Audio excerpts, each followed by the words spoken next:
Welcome back, everybody, for Realms of Far Off. Bunch of nerdy friends who just like to have fun in these terrible, terrible times. The best way we know how, with clicky clacky math rocks. Um, if you tuned in last time that we played, which I think was a couple of weeks ago now, maybe three, the baby worms had completed their first quest. They had journeyed across the Imperium, following the lead of missing people in Fort Fowen, investigated the town, found the people that were missing, found out some clues, journeyed, followed those clues, found this enslavement camp, and managed to rout the slavers that were seemingly about to take these poor people to a very cannibalistic country for whatever purpose they might have in said location.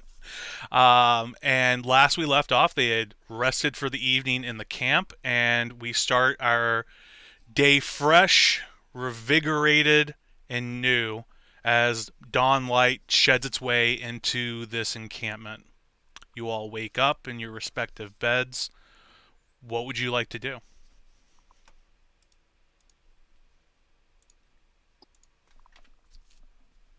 I'm gonna Jules, go ahead. sorry, Jules will do his morning rituals, prayer. If anybody comes over to join him, as opposed to individual prayer, he will offer to give a small sermon. Okay. Hypnos is fascinated by this. He'll listen. I'm going to do my precast for the day. Okay. Beguiling influence and see the unseen. Um, and walk the camp real quick, make sure I didn't miss any hidey holes or anything like that. Any of the slavers trying to sneak back in and do terrible things while we sleep. Give me Um, a quick perception check. I'm terrible at those. I will absolutely do it.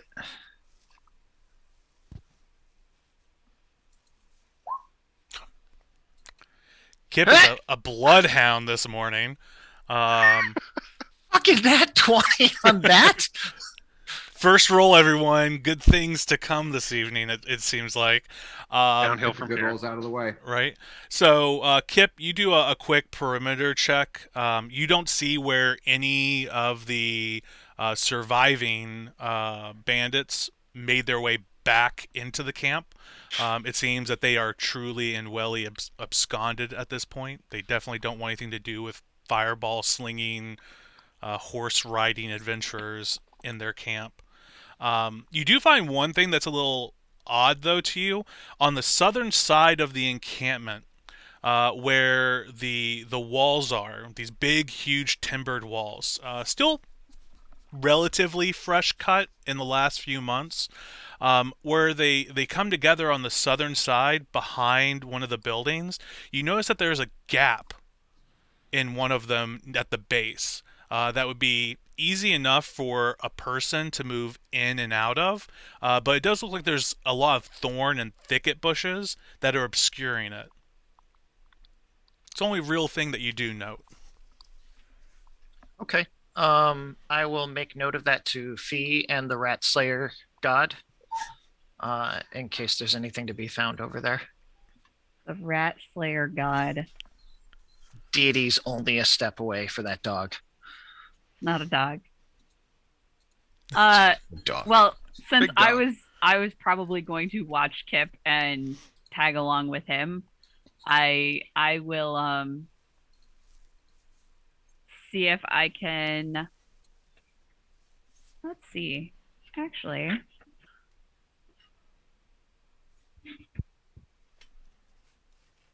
how bad are the thorns and stuff in there? I mean, it's a wild bush. It hasn't been trimmed or cut. It looks like when they were building this, the workers clearly tried to get as close as they could on the base, and then either through laziness, they just kind of left this gap because they no one wanted to go into it and no one wanted to clear it out. So it's a vulnerability in the wall. Probably the most notable thing for you all is that you think that if you hadn't gone for the front door approach into this place, this might have made a good backdoor entrance where no one might have noticed you coming through if you had done it right. There's no tracks or anything around it. No. Okay. It's pretty well obscured. You think unless someone like specifically knew about it, they wouldn't have gone near this thing probably. It just looks gnarly, just twisted thorn vines and everything in there. And it just looks like an exit. It's not like a chamber or. No, it's just a passage through the wall. Okay. Kip looks furious. What is wrong? I didn't have to blow up a wagon or get shot, and we still could have gotten inside? Oh, sweetie, you would have gotten burrs all over your clothes. Oh, yeah. No, never mind. Wagon. Yeah. Okay. That's fair. Not to mention it would have matted Luna's fur.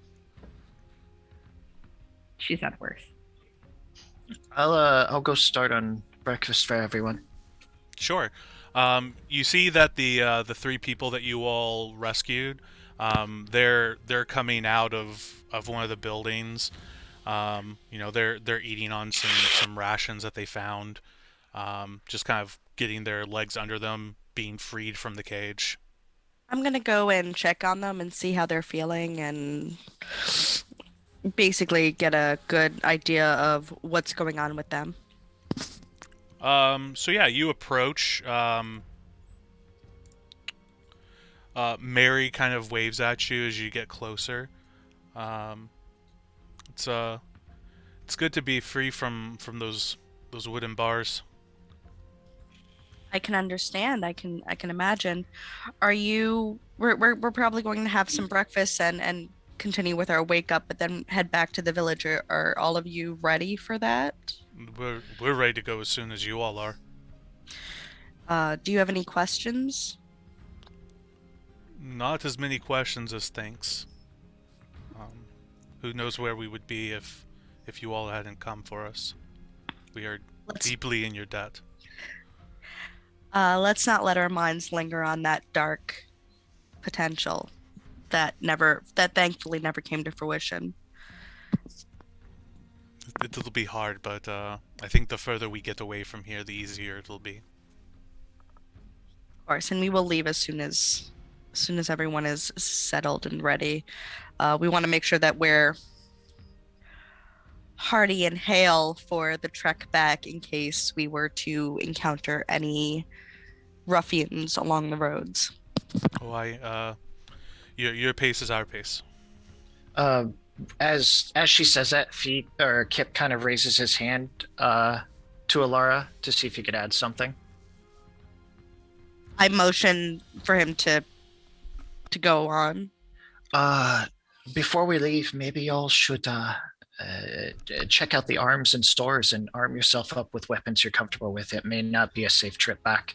Oh, we did before we went to bed. I don't think any of us are keen on letting ourselves be taken again. Not without a much better fight than the first time. Anything left here is likely going to return to the forest, so best make use of everything we can carry. Yeah, well, our packs are full, ready to go when you all are. Some food will be good for the journey ahead.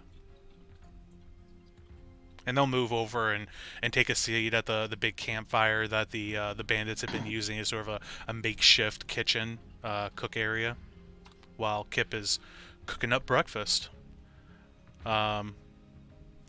Jules, you managed to finish up your prayers and the small sermon conversation you're having with Emnos, and everyone eats.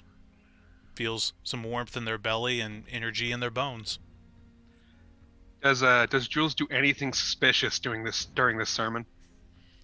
Anything suspicious, Jules? Yeah, I'm gonna be watching him whilst counting the gold that Shifty we found. eyes, calling forth undead abominations, anything like that. You know, Blood for the blood god. Wait, what? You know, you think for a second, you see him draw a dagger against Imnos' throat, and then you realize you're hallucinating. You probably Eat shouldn't have breakfast. eaten all those hallucinogenic berries last night. Kip will bring around plates to everybody. The only thing he knows how to make, which is biscuits and gravy. Jules is about it. Gravy-headed fool. All he can make is gravy. Damn it! I was hoping you forgot about I'll that. never forget that. Never. It's a thing now. 50 years from now, I'll remember it in my dementia. So yeah, you guys eat, replenish. You grab whatever you want to grab that you know about here. There's the horse that you all brought in, Alara's horse, and then 2 horses that the bandits had. I don't know if anybody else had their own horse. I don't believe so. Jules had a horse. Jules has a horse. Yeah. So altogether, you have 4 horses. The people with you are more than happy to walk. All of them are some variety of huntsmen. They're familiar with the woods and long travels, so they don't have a problem with that. Did we figure out a way to either fix the wagon wheel, or did we find a spare in the camp in case, it was damaged on its trip at some point? Yeah, you're easily able to find another wagon wheel and pop it on there. That's easy. I'm gonna hitch up the wagon, and literally anything of value is getting tossed into the wagon up until the breaking point where it either break the wagon or the horse. That's fair. I mean, there's the wagon is already stockpiled full of provisions and food. That's right. If you want to remove anything from there and put other things onto the wagon, you're more than welcome to. I mean, the things that are probably worth the most in the camp are the weapons that were in the small armory that they had. They had a small collection of like short swords, spears, daggers. Nothing masterfully crafted by any stretch of the imagination, but some good small armaments. Right. I'm gonna pile those in, and then I'll look at Alara and Jules. Oi. Yeah. What's up? I figure we can restock our provisions from the wagon, and then do you think we could distribute this to, what do you call it, your parish, your folks? Seems like they might be in need of full bellies, and this is quite a bit of food. Yes, but I want to extrapolate on that a little bit. Let's remember the town we're returning to and how they treat the poor. Aye, that's why I figured this would be worthwhile. Could always sell it back to the merchant he bought it from. I thought of that, but I'd rather people have full bellies than I have a few extra silver in my pocket. I mean, but he'll resell it to people who will then have full bellies. That already do. But still. We could definitely hand it to the those who follow Gillespie, and it will end up in the hands of those who need it, as opposed to those who don't. Right. That's a very good idea, Kip. What do we do about the boat? There's a pretty decent-sized boat on this makeshift dock. Seems a pure waste, honestly. We'd talked about riding it back into town Because we couldn't get the wagon working. Except none of us can pilot a boat. I had a thought about that. It could, and I've read about this in shallow water, we could lash it to 3 of the horses and just pull it through the channel. It'd be slow going, but that boat's valuable. Why do we need a boat? We don't need a boat, but I don't want to leave it here for them to come back and reclaim it and pick up their slave trade where they left off. And Most of them are dead. A vessel we like just- that could be worth a few hundred gold easily. Aye.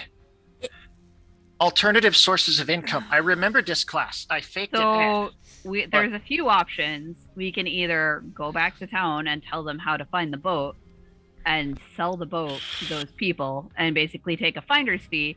Or if you're that worried about the slavers coming back and taking their boat, blow the fucking boat up. I have an idea, and I want to know what y'all think. What if we give the boat to them? And I point at those who had been the villagers who had been prisoners. What if we give the boat to them? Oh, we asked. None of them know how to sail. Yeah, They don't- I don't no, know no, the no, first no, thing no. about sailing.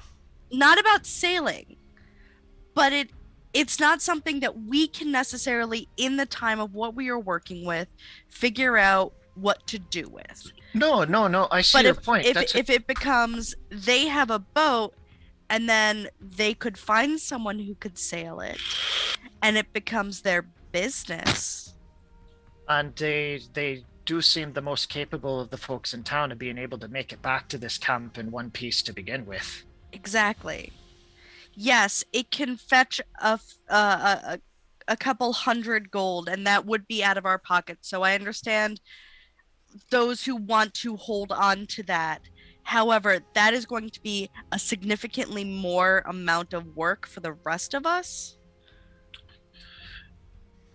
Okay, so we leave the boat here for the time being, and then we can talk on the road with our new friends about maybe they want some business partners to expand their fur trade outside of town. You could cut out the middleman and shipping. Not specifically a fan of this idea. What is your alternative? Do you want I'm to not stay exactly a fan of anything that expands a fur trade. Any trade? Any trade is fine. What's wrong with fur trading? She's One of them woodsy types. let's say tree hugger. What, you mean to just kill a creature and leave its sack of bones just laying there after I carve off all the meat? Put no use or value to it? Do you use every piece of the critter when you kill it? I do. Well, then you're one of the good ones. I mean, my whole And I have business is no about problem- selling every piece of it. Then I have no problem with your business. Unfortunately, I've known far too many who are not of the same moral caliber as you. I mean, Sounds like a good reason to support their business in particular. it's not like a slaughterhouse or something where we just throw out like the chum and such. I mean, everyone's got to use every piece. I mean, I don't know many huntsmen from Fort Fowen who don't try to get every copper piece they can out of a critter once they got it. I've unfortunately run into quite a few trophy hunters. Well, in I'm my sure down past. south, absolutely. You get Chip's down to gonna those grab ag the lands. While everyone's talking and pull him onto the boat. You're on a Sorry boat. to interrupt, Wade. No, you're good. You guys are on a boat. It occurred to me we'd never searched the damn boat. Okay, I suppose we can take a look. We might find a ledger or something like that. Maybe there's more missing people and we can find a trace of where they were sold. Give some people some closure. It's worth taking a look. Give me perception checks, the two of you. Uh-oh.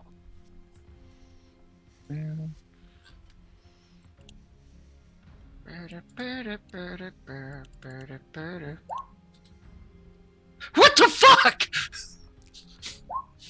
Kip is the all-seeing eye tonight. So you two search around on the boat. First off, you'll notice that this boat is definitely not a long journey vessel, which is kind of weird for you to see. This is more like a long ship that's designed to go from one place to another in a single day. It doesn't have cabins. It's meant to load stuff up on and push out and get there quickly. It's a skiff. Yeah, it's kind of weird actually for you to see this, knowing that this was meant to transport slaves to a far away land. Like Talador is a couple or more weeks by boat to get to on the riverways. So really weird that they would That be would using this indicate- type of boat. That would seem to indicate that this boat goes to a larger vessel to drop off its cargo. Could be. I That think. could be the reasoning behind it. So there's Or a no secondary storage site. hold that you guys really can find. Seems like they just do deck storage. So no ledgers, no really anything here other than the oars for pushing the boat up and down river. Well, it was worth a check. I'll hop off the ship then. Not that they'd use this. I can't imagine what particular use it would be to them. It's fast. They likely have a larger camp where they offload, or they offload in the town at the fort. which would imply that someone in positions of power knows about it. Well, either way, I suppose we'll report this detail when we get back. Aye. All right. So I assume you all are gonna hit the road back to Fort Fowen. Yes. Indeed. I have one more question. Yeah. While we were searching all of the buildings, did we find anything that looks like it might have been the oddity items that were removed from one of the hunters' houses? So you did find in the storage house where all the provisions are, there were some other crates and stuff in there, and it was filled with like some miscellaneous items. Nothing of any true value, but things that look like they could be valuable. Like you see one of the little statues that you saw in Mary's house. You see a much better production value of that in one of the crates, and little things like candlesticks and things like that. So that would imply that the slavers were in the town and went into her house. It's a good implication. I relay that to everybody in the course of some point of this conversation. You should ask the lass what might have been in that box. Oh, my savings. Did Every last piece I had. The slavers took that as well? I mean, they took everything I had on me when they found me, including the key to my house. So I guess they easily could have gone there and taken anything else of value. That or somebody else who knew you'd gone missing had. I mean, there's all sorts in life, right? I don't know. Hey, how much was in there? It's pretty much everything I've saved up over my life. I think it's around 15 silver, and probably about 20 or so copper. I think I found 16 silver on the lad we hitched a ride with in town. Just don't let me forget when we get you back to the fort to hand it over to you. I appreciate that. Thank you. Aye. The other two will tell you about the miscellaneous amounts of currency they had on them. Between all three of them, it totals up to about 7 gold. The trapper had the most gold out of all of them. Kip is lying through his teeth. He's going to pay them back out of pocket. Yeah. They're just going to tell you, since you asked her, they're going to pipe up and tell you about the money they had also. Well, let me check the rest of the pouches we took off him. I'm positive we'll find everything. Yeah, Imnos will surreptitiously pass a few coins Kip's way to pitch in. All right. But when we make camp tonight, I'll spread it out just so you all have it on you in case something terrible happens to me with my idiocy and what have you. All right, so you guys head back into the Black Forest. Again, slow going because you have the cart that you're moving through rough wilderness. Luckily, you kind of have a path from the path that you took the other day, so you know where you're going at least this time. You know the bumps in the road and where they are, so you can make pretty good time.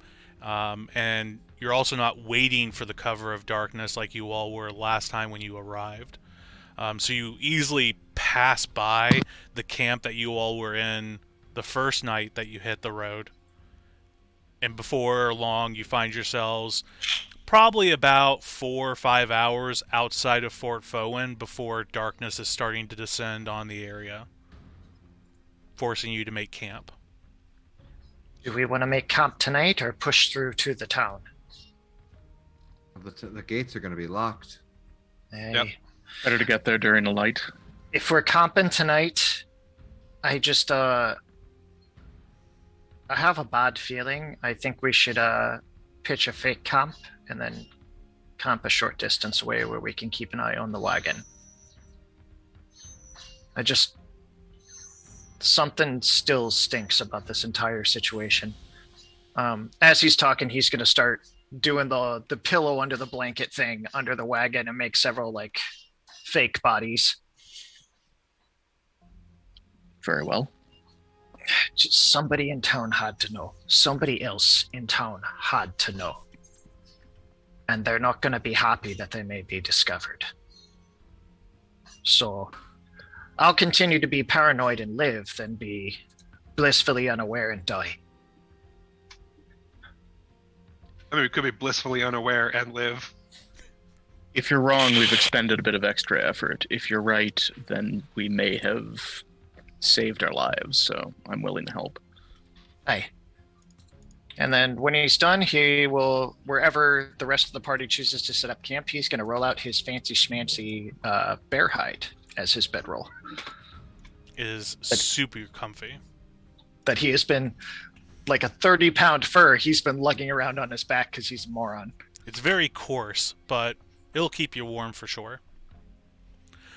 You all strike up camp. The three people don't just rely on you people while they're traveling with you. Is you're making camp, they're right there setting up things. Mary actually grabs a bow and heads off into the wood and comes back just as it's starting to get really dark with a couple of rabbits thrown over her shoulder. Nice. Like they're not incapable or seeming to throw all of their extra weight onto you as they get things set up alongside. You all easily are able to get things set up, have your two different camps, cook up dinner for the evening, and before long you find yourselves needing to rest. Who's taking first watch? I'll take first watch. I'll take half a second. I think Second, too. I think Akko and I are basically permanent second watch at this point. Well, let's just do well first then- watch here first. So I'll first be watch on is first with Alara. okay. No, okay. All right. So Then, unless you Imros- want to, Jules. Go ahead. I'll take third. All right. So first watch, you all watch as your companions bed down for the evening. The light from the last little fade descends into inky blackness with the wood clattering around you as a soft but strong breeze is coming through. Give me perception checks. We just rolled them. All right. The night continues along quietly, other than the ruckus of the natural noise. Before long, you find your watch coming to a close. Who's on second watch? Us. Okay, Akko and I believe Kip. Yes. Perceptions. Also, because I have learned better, I wish to start the watch by casting Mage Armor. Skill. The translucent blue force shields clank around you for a moment before disappearing. Okay. The evening continues along, almost provoking you in its boredom versus your expectation. You keep thinking something is going to happen. Nights are not nice in the Black Forest like you've experienced. But unfortunately, your watch comes to a close quietly. Third watch? I'll take it. Jules is on it. All right. Same. Okay. That's mine. All right. Sophie and Jules, perceptions. Dang. Jules is doing his prayers and whatnot, but keeping an active eye. Okay. Jules, as light starts to pick up at the tail end of the watch, you start seeing the dusky oranges of the morning light creep through the canopy of the forest. And for a brief moment, you do spot in the canopy this long, slinking shadow that moves above you all in the branches. You just catch as there's a glint of light that casts the shadow into a silhouette before the light moves a bit with the branches sway, and when it comes back, the shadow's gone. Fee's awake with me, right? Yeah. Hey, and Jules will like barely look up from what he'll still continue doing his normal behavior. Hey, Fee, Yeah. Have you ever known a creature to be kind of like lives in the canopy, very long, slender body, maybe nocturnal-ish? That's Ba-ba-ba-ba. Knowledge nature. Yeah, so you're familiar with large jungle cats that might fit that bill. You also very recently heard about another creature that fits that description also, Oh no. as the words from the villagers in I'm sorry, the villagers, and gotta go back to my note for this one.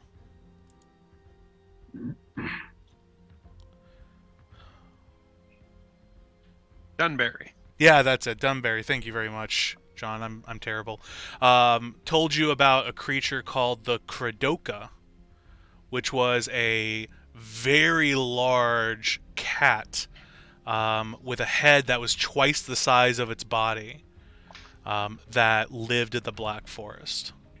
Okay. So yeah, there's like kitty cats, like not like kitty cats, but like big Yeah. old kitty cats yes. that will live up in the trees.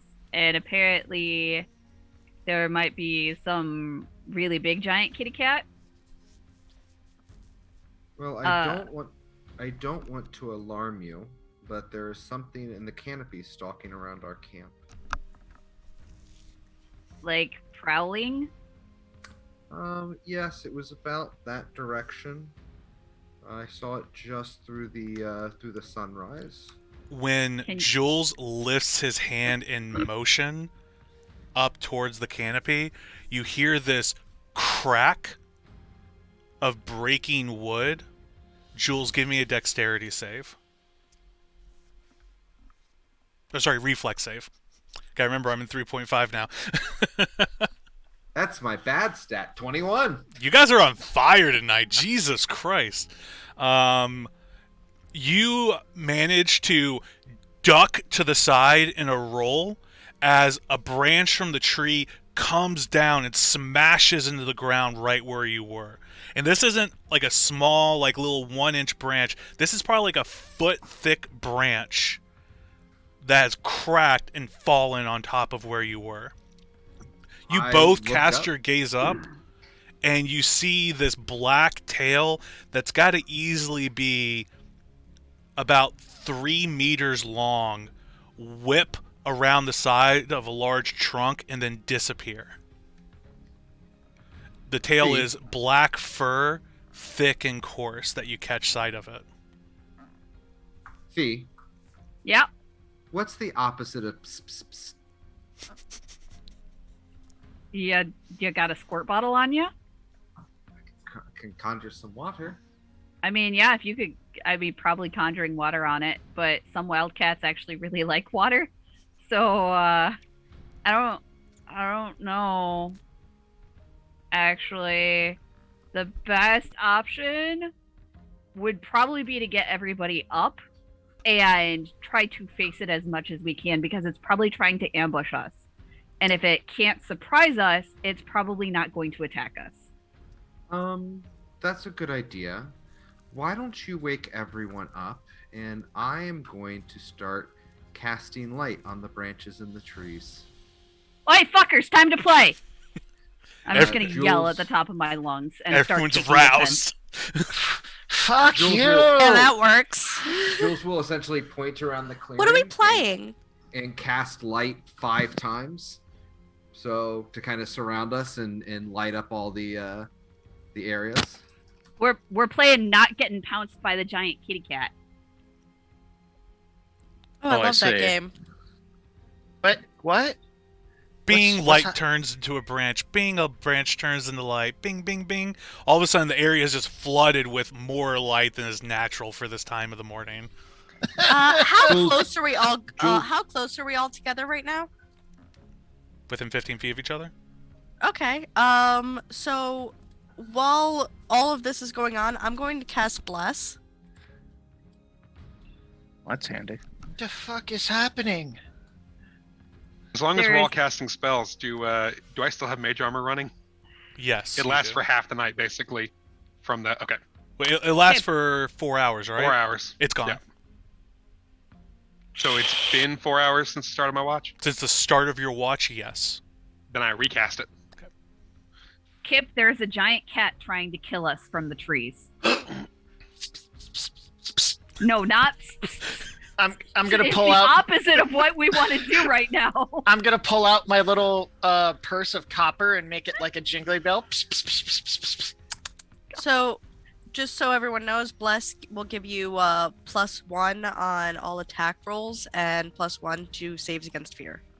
Nice. +1, Kitty, I kitty, think, to kitty, all kitty, saves, kitty. right? I think fear Oh, specifically. fear. Okay. Here, kitty, kitty, kitty, kitty, kitty, kitty. Let me double check. What is wrong with you? No, not here, kitty, kitty, kitty. No. As you all start rousing and the light starts pervading higher into the canopy, you all hear this hissing yowl like a jungle cat, like a jaguar or a panther, and then you hear crack, crack, crack, crack, crack, crack, and then nothing. Kitty. Have we scared it off for the moment? All right, good. Kip, that kitty probably would have played with your body like a mouse. Don't threaten him with a good time. She said it first.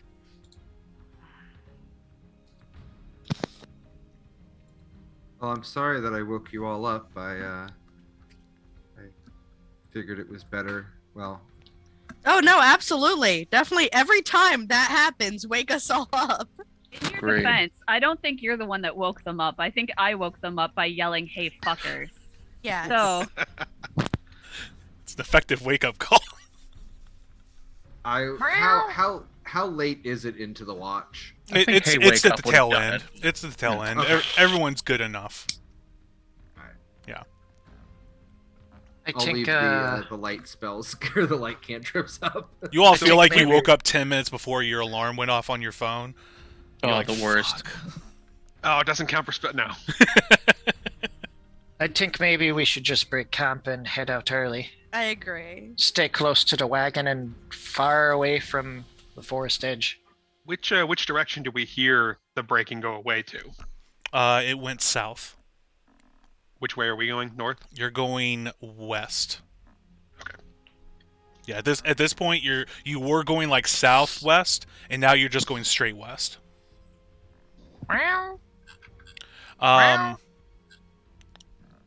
Fee, now that you're not in a fight mode of this is about to happen, and you're thinking a little bit more about this, if this thing is like a typical jungle cat, it must have an incredible range for its home. Because if Dunbury had a rumor about this creature where they are, you all are hundreds of miles through the center of the forest to where you are now. or there's So- more than one. Or but, there's you more know. than one. Or there's more than one. So that's just something that comes to you in these moments as the adrenaline starts kicking down. You know, we could go after it. No. No, no, no, no, no, no, no, no. We need to go take care of this quest and turn in our homework assignment so that I can fucking graduate without getting slaughtered by a giant fucking cat. Can we come back for the cat? Well, either way, we should probably No. let the Adventurers Guild know about the cat. I want it. I Important would like to question. go Hold home. on, guys. I have an important question. Fee, what do you plan on doing over your summer vacation? Internship for the queen. I'm gonna catch me a fucking kitty. I think it would be best that we not disrupt the natural order. I think in its nature, this cat is actually probably not where it's supposed to be and is disrupting the natural order in itself, but I don't think that's our responsibility in the current situation. The three hunters just look at each other and like shrug as they give each other an eye, and then get back to the wagon to pile up the camp. Kip's gonna start hitching up the horse to the wagon. So how big was it, guys? How big? Its tail was 3 meters. I could ride it. So if it's got a 3-meter tail, it's probably got a 5 or 6 meter body, which would mean that its head needs to be about 32 meters wide I don't for it, trust for your it to be the math. Kradoka. I want one. The villagers didn't say the head is twice the size of the body. They said it's twice the size it normally should be. I heard twice the size of the body. And I'm even afraid that, you did. even that, if it I'm was afraid still, you did actually say twice the size of the body. even if it was that's not twice what the you size of the body, 32 isn't double the other numbers. No, you're right. No, I was just saying like 2/3 of the animal. Is it? Yeah, so it would be like it'd be 16, but still. All Akko, right. thank you for demonstrating how folklore gets out of fucking hand. You're welcome. I'm really glad we've all rejected reality and substituted our own, as I am helping load things onto the carriage. No offense, Kip. I really don't think that's a stone you should cast in particular. You hush! I mean, All right. you are the demon lord. No, we're not ever doing that again. We're never playing that game again. So you all managed to get camp packed up and head off for Fort Fowen. It's an easy trail. You all managed to get back to the city. The gates are open. The guards let you in. They recognize you from the other day. And they also recognize the missing people because they've been looking for them for quite a long time now at this point and know their descriptions very well.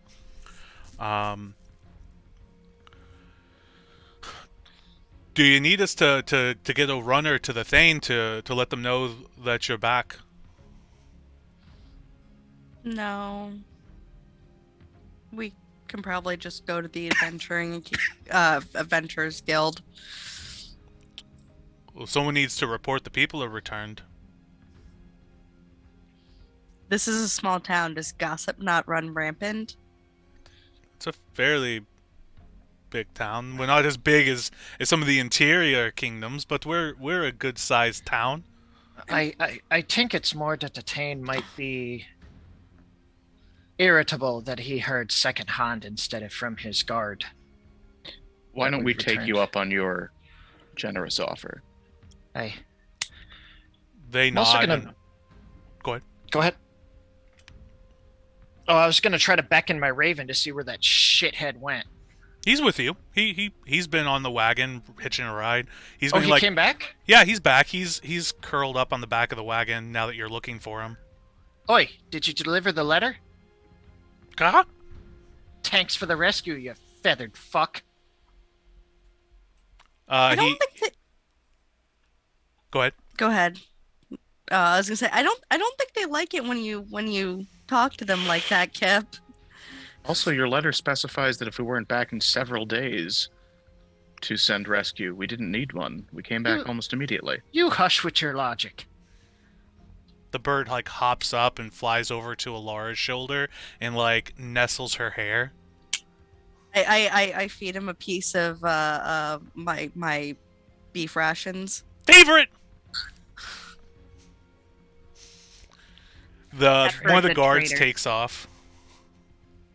You attract more familiars with jerky than by being a jerk, apparently. No, I meant it was a traitor to me, not to Kip. Super favorite. Don't you attract them with a trap and a magical ritual? Hey, I like Afraid I wouldn't know, honestly. I give like a gentle pet to the top of the raven's head and said, you should be nice to Kip. He really does want you to love him. He flies over to Fee and then looks at Alara and says, "Traitor!" Is he saying this in common? Yes. I Truth- give the raven a piece of jerky. It gobbles it Crispy. up. truth be told, when I got this fuck, I was trying to summon a cat. You got a bird cat. Clearly. You should treat it like a bird cat. Or catbird? Oh, Raven, I do. Raven, do you want your own mount for 1 minute? It just cocks its head at you in curiosity. Luna rides. And I just pat Luna's back. Oh yeah, it's its favorite pastime. It hops on Luna and starts riding along with Luna. Do you think that sometimes when we're all doing things that the animals just talk to each other? Absolutely. Certainly. Honestly, I try not to think about it. They probably have whole musical numbers. Okay, what are you all I doing now? I stroke I- Lucian's mane. Yeah, I I look suspiciously at the horse. I start driving the wagon towards the Adventurers Guild. Okay. You all make your way into the interior of the town. Easily, once more, able to find the adventuring station. Big board out front, papers littering it. Anything interesting on the board now? No, the papers are all blank.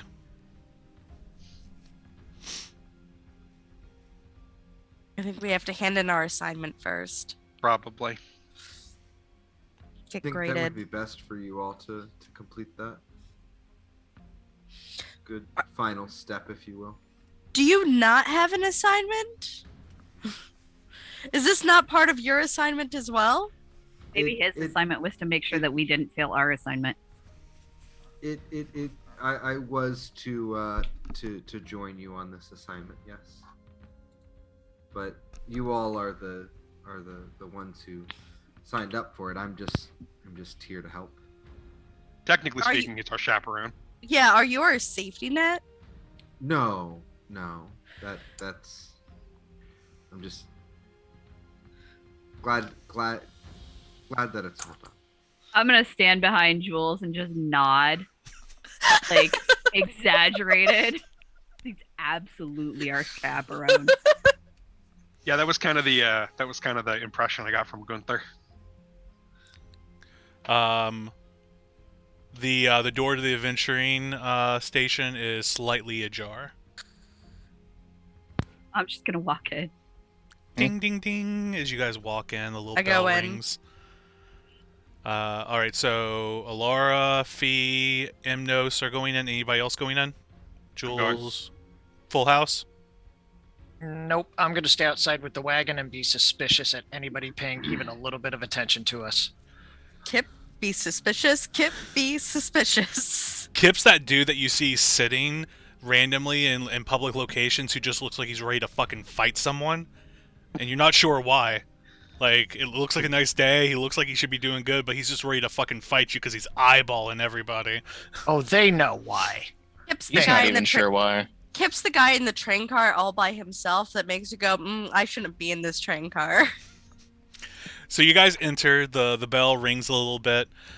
You see that the attendant is sitting at the counter. Their head is down. They're wearing a wide brim hat with a feather on the top of it. As they're looking down, you can see their quill moving across some parchment. I walk up to him. We have completed our academy assignment, and I believe we have to let you know that. So as you're talking to him, his head comes up, and he also leans back in his chair and throws his feet up on the counter as you see the face of Professor Rutabaga. Imnos, you're very familiar with Rutabaga. He taught a lot of the more social type classes about how to do etiquette, how to run not necessarily schemes or grifts, but that's exactly what they were. Yeah, pretty much. As he leans back and he's like, I thought you all might be done with your adventure at this point in the day. Who was his best student, Wade? Who was his best student? Someone who's not in the fucking room, I guess. Good morning, Professor. Good morning, young adventurers. How was it? Pretty awesome. That's what I like to hear. Death-defying? Oh yeah, I blew up like 8 people with a fireball. It was fantastic. I saw that. It was pretty good. Wait, how did you see that? I've been following you all since the academy. I'm your chaperone. I told you. I told you someone was watching us the whole time. I point my thumb at Jules. I'm like, well, then who's this guy? Just another adventure. I don't recognize him, but I assume that he's here because he's part of your adventuring group. I look at me. I'm like, how many chaperones did they give us? How much did they think we were gonna fail? What kind of I'll go budget for do you that think that we side-eye have that tools. we can just send a professor to follow, like multiple professors to follow a group? There's like 9 other groups out testing right now. I don't know. You did assign us to Kip. Well, someone had to get the He loose has cannon. a point. Just hear from outside. Loose cannon! Well, I've got you guys down as completion already. I already took care of all your books. You just need to deliver those people to the house Carl, I think. And he like lifts up like some of the parchment on the desk. Yeah, house Carl. Send them on their way, and then come back here, and I'll take care of you from there. Simple enough. Let's get this over with. Yeah, the hard part's done. Well, I mean, I guess the hard part is the schmoozing, but you guys should be fine with that. You're all so Yep. fucking beautiful. Kip skids into the building. We are Oi! very pretty. Rutabaga! He ducks down under the counter. Oi! Let me tell you about this wee fuck we found. And I convinced him I was a demon lord to give us the location of the Nope, slaver nope, camp. nope. That is not something we're proud of. Exactly like you fucking taught. It was beautiful. He like stands back up. He's like, "Okay, you guys can talk all about it when we get back to the academy for the final report with the headmaster." He'll love this story. I just like turn and I like put my arm around Kip's waist and like kind of usher him out the door. Why don't you all go deal with the thing? I'm gonna take the horses to the stables and get our rooms dealt with. No rooms. Leave your horses hitched up out front. We have a few matters to handle before we leave, just so you're aware. I guess it's to be expected. It shouldn't take long. It's just a redistribution of some wealth. I pointedly look at Kip and say, "Did you learn nothing about asking forgiveness and not permission? Oh, I'm not asking for permission. I'm just telling them we're doing You don't it. have to let them know. Just do it." It's polite. I just like continue to drag him out of the It's room. etiquette, right, Professor? Eh? Eh? She pushes you out the door, and you just see him like go, he's just like this behind you.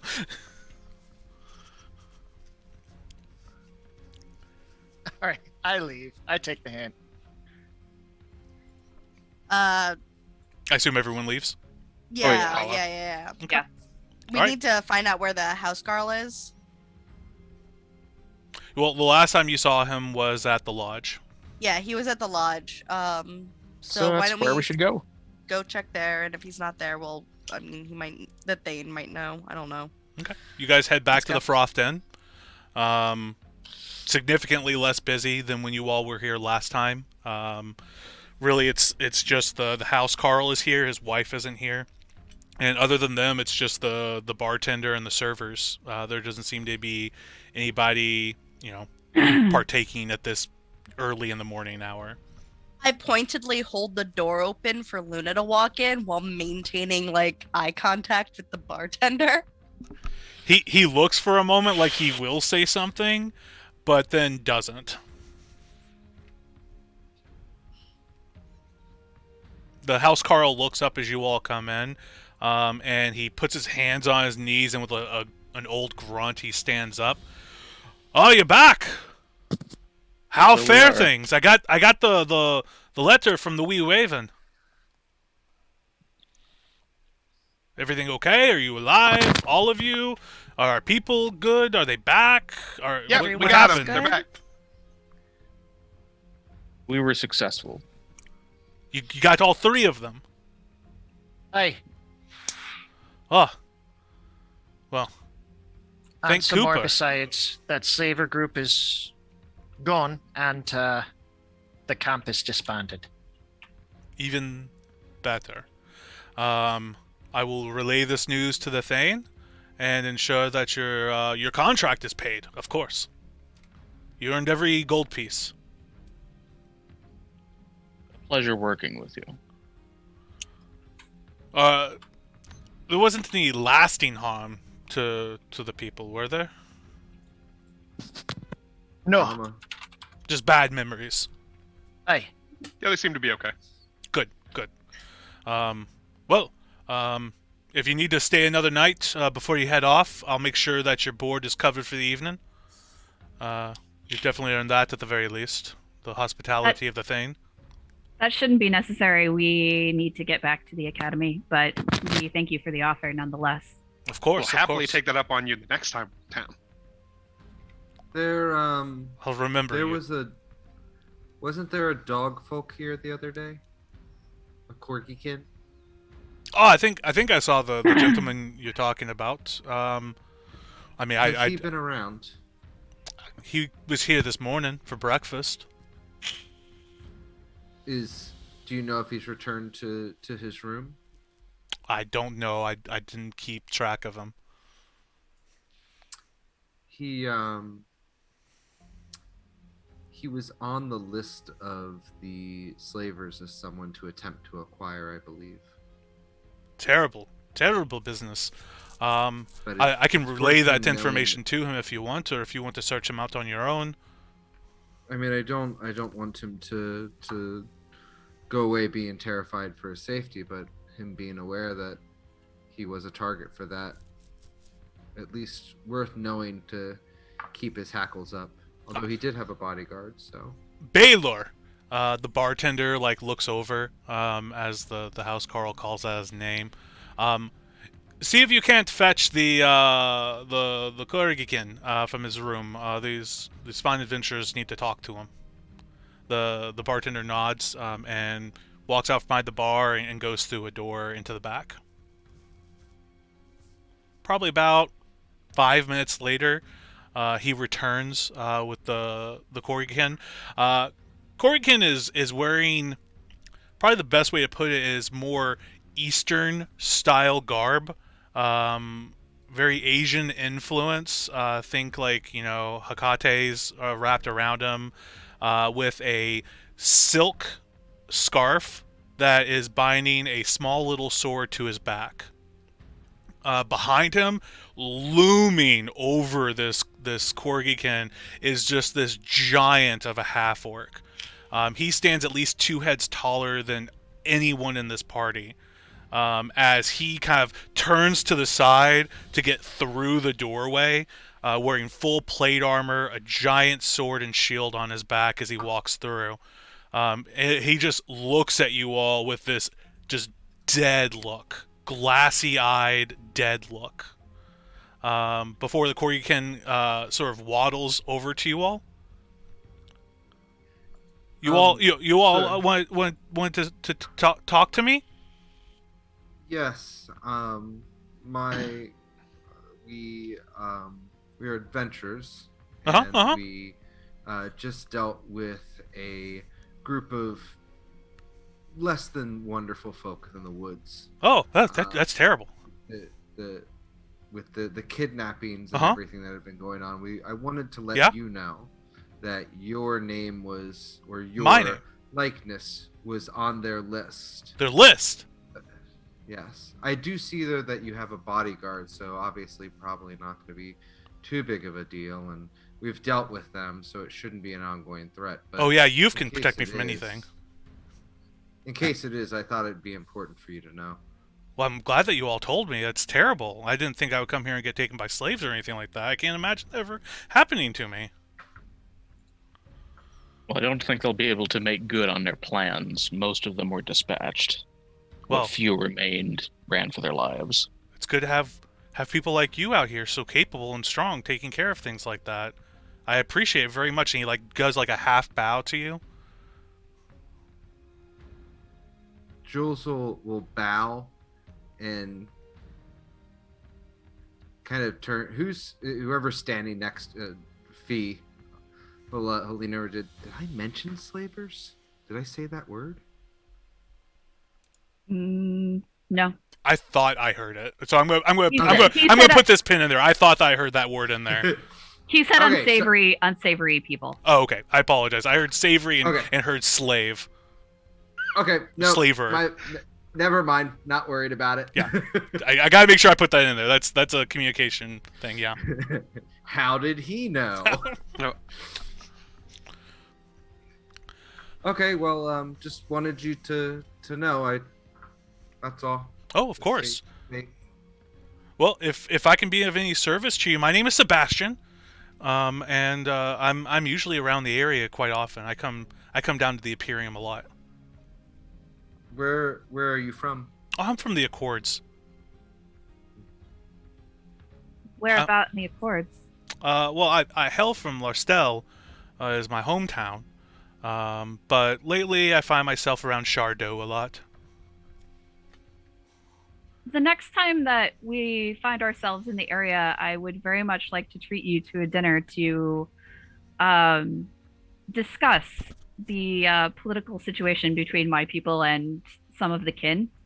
Of course. I love nothing more. I'm a historian, and I travel around gathering stories and tales, and the political discourse we could have about the animal kin in the Accords. I'm sure that would last the entire evening. I seek to become a diplomat when Oh. I am finished adventuring, and the expansion of the rights and privileges of your kind in our area is of extreme interest to me. Well, you have my deepest gratitudes for your thoughts and desires. As he gives another little half bow directly to Fee.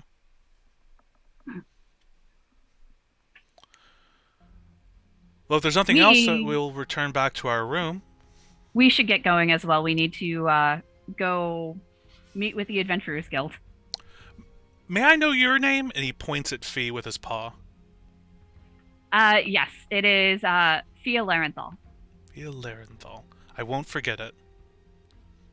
And then he turns and takes off. The hulking half-orc stares at you all for an extra second before turning and following after him. While he does, Akko grunts in Orcish, just hail. He And like then does like starts to a walk like away. a like a chin nod to you before he turns and leaves. Did, he say Did his that name was orc just Sebastian? give you the sup chin nod? Yep. I'm sorry, what did you say? Did he say his name was Sebastian? Yes. Jules has a little notepad out.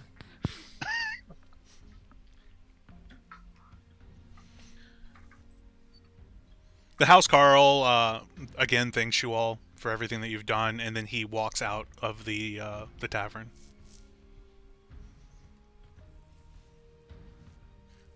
We should go turn in our homework. Yep. I'm gonna set off towards the Adventurers Guild. Okay. You all arrive back at the Adventurers Guild. Professor Rutabaga is sitting behind the counter still, though now he is joined by who is clearly the actual attendant of the station, a young woman that he's sitting next to. He's talking to her, his hands moving expressively before the bell rings, and he turns his head, stopping his conversation to look at you all. You back already? Ready to go? Pretty quick work. Yep. Perfect. Let's head out then. He jumps up. He hands a piece of parchment to the woman, and then hops over the counter to you all. All right. So, livestock. Horse. We have a horse. We have a horse, a wagon, and armaments. The wagon has a destination in mind. The armaments we were just looking to sell for extra coin. So you haven't finished doing everything that you need to do before coming back here, is what you're saying to me? Nope. Kip, I thought. Kip. You thought what? I was dragged off by Alara. Horses can come with us. No wagon. Ain't got no room for it. Give me 20 minutes. I'll take care of it. Sounds good. And then he hops back over the counter, sits down, plucks the piece of paper out of the woman's hand, and says, "We have more time." I'll take off towards the Temple of Gillespie or the workhouse. I Sure. will go with him. Yes, please, and Julian as well. Yeah, I'll come along. Anybody else going, or just those three? Nah, I'll stay. Hey, Akko, What? offload these weapons. I'm just gonna sit in the corner of the Adventurers Guild and pull my hood over my eyes and take a nap. Okay. I'll go with you and help you sell the weapons if you like, Akko. Okay. I'll just dump them off in a tarp. Clunk. Ding, ding, ding, ding, clunk. All right, heading off to the workhouse. How heavy is this tarp that I'm now carrying? If you're carrying it by yourself, it's weighing probably about 30 pounds. I don't mind carrying it for you.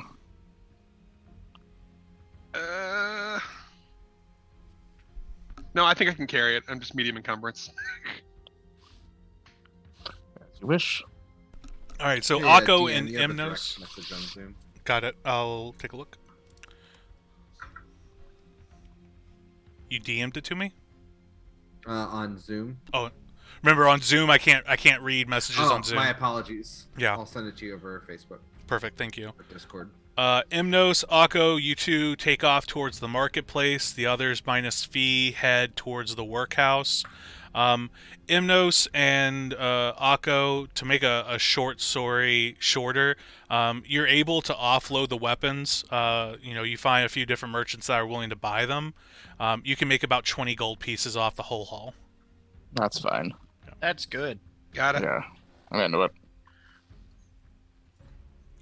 Imnos, Jules, Kip, and Alara, you all make your way to the workhouse. You see the same gruff man standing outside, his arms crossed, clearly keeping watch. He gives you all the chin nod as you approach. What you need? Nothing. It's we happened to come across a windfall, as it were, paid for in full, and as we're leaving town, we have no use for these supplies and food. So, if we could entrust it to you to make sure that the children especially have full bellies, we'd greatly appreciate it. Sure, we can put it in the pantry and make sure it gets served out regular. Great. Thank you. We'll leave the wagon as well. I assume you might be able to find a use for it. Yeah, I think we can find a use for it. All right. Keep the horse. She's a good girl. I can't ride, so best leave her here. Thank you very much. You all want to talk to the headman, or you just Nah. dropping it off? No, it's not necessary. Thank you. All right. Power to you. Same to you. Kip will raise a And- fist and hop off the wagon. All right. You all reconvene at the Adventuring Guild, I assume? Or is there anything else you all are taking care of? No, I think Got that's it. So you all reconvene at the Adventuring Guild. Once again, Rutabaga jumps over the counter, hands the woman a piece of paper, and he says, "Follow me." And he walks out of the building, and he starts walking towards the center of town, directly towards the obelisk. We got ourselves a hall pass. People don't normally get to see this. It's kind of up there, but I'm a VIP, and you all are with me, so you get to see this. Kip goes white as a sheet as they walk inside of the obelisk. It'll be fine. Most of you have not seen the inside of an obelisk before. The outside, as you get closer, is very clearly obsidian stone, stacked and stacked to create this huge monolith of a monument. One single wooden door is how you get into the obelisk. There's no other entryway. There's no windows. There's just a single wooden door at the front of it. The door opens and you hear an ethereal tinkling of bells. You see a older looking gentleman at the counter inside this room. Dark wood, very high end craftsmanship. As you all fill into this room, and Rutabaga looks behind and says, "Make sure to bring the horses in also." I All bring right. Lucian in. Same. The man at the counter looks up, and then Rutabaga walks over to him and reaches into his vest and then pulls out a platinum card. It shines in the light. It's not thick like a coin. You guys have seen platinum coins before, at least in passing.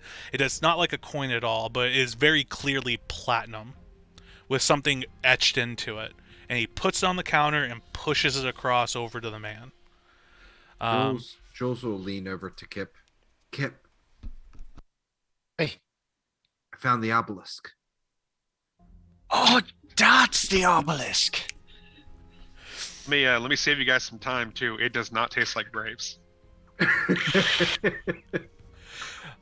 Rutabaga and the attendant talk to each other in sort of hushed words before you all see the attendant nod, and he walks around the counter and into the open area with you all. Destination's Neelar City, correct? Yes. Rutabaga nods. He nods, and then he walks to the front door, and he takes out a key, and he puts it into the keyhole, turns it back, takes it out, and then opens the door. And out in front of you, you all are familiar with the scene of Neelar City. This is the Adventuring Academy. This is where many of you have trained for many years. The same building, the waft, the smell of the lake comes into the room, filling it up. Here you go. Oh, that's cool. Incredible. Rutabaga gives him a tip of the hat and then walks out. Follow him. All right, Yeah. as you all pile out, you hear the click of the door behind you, and you are surrounded by Neelar City. You see the Adventuring Academy up on the north side hill. Regular town surrounding you. Is there a doorway behind us, or are we just in the middle of town? No, you're in the middle of town. The obelisk is standing behind you. It's as if the door you walked in and the door you came out of was the exact same door, but the space around it is completely different. Okay, so we did walk out of a door in the obelisk still. You did. You walked out of the front. You walked out of the only door that's in the obelisk to get in and out of. It's Very just good. that the door connected to a different door, it appears.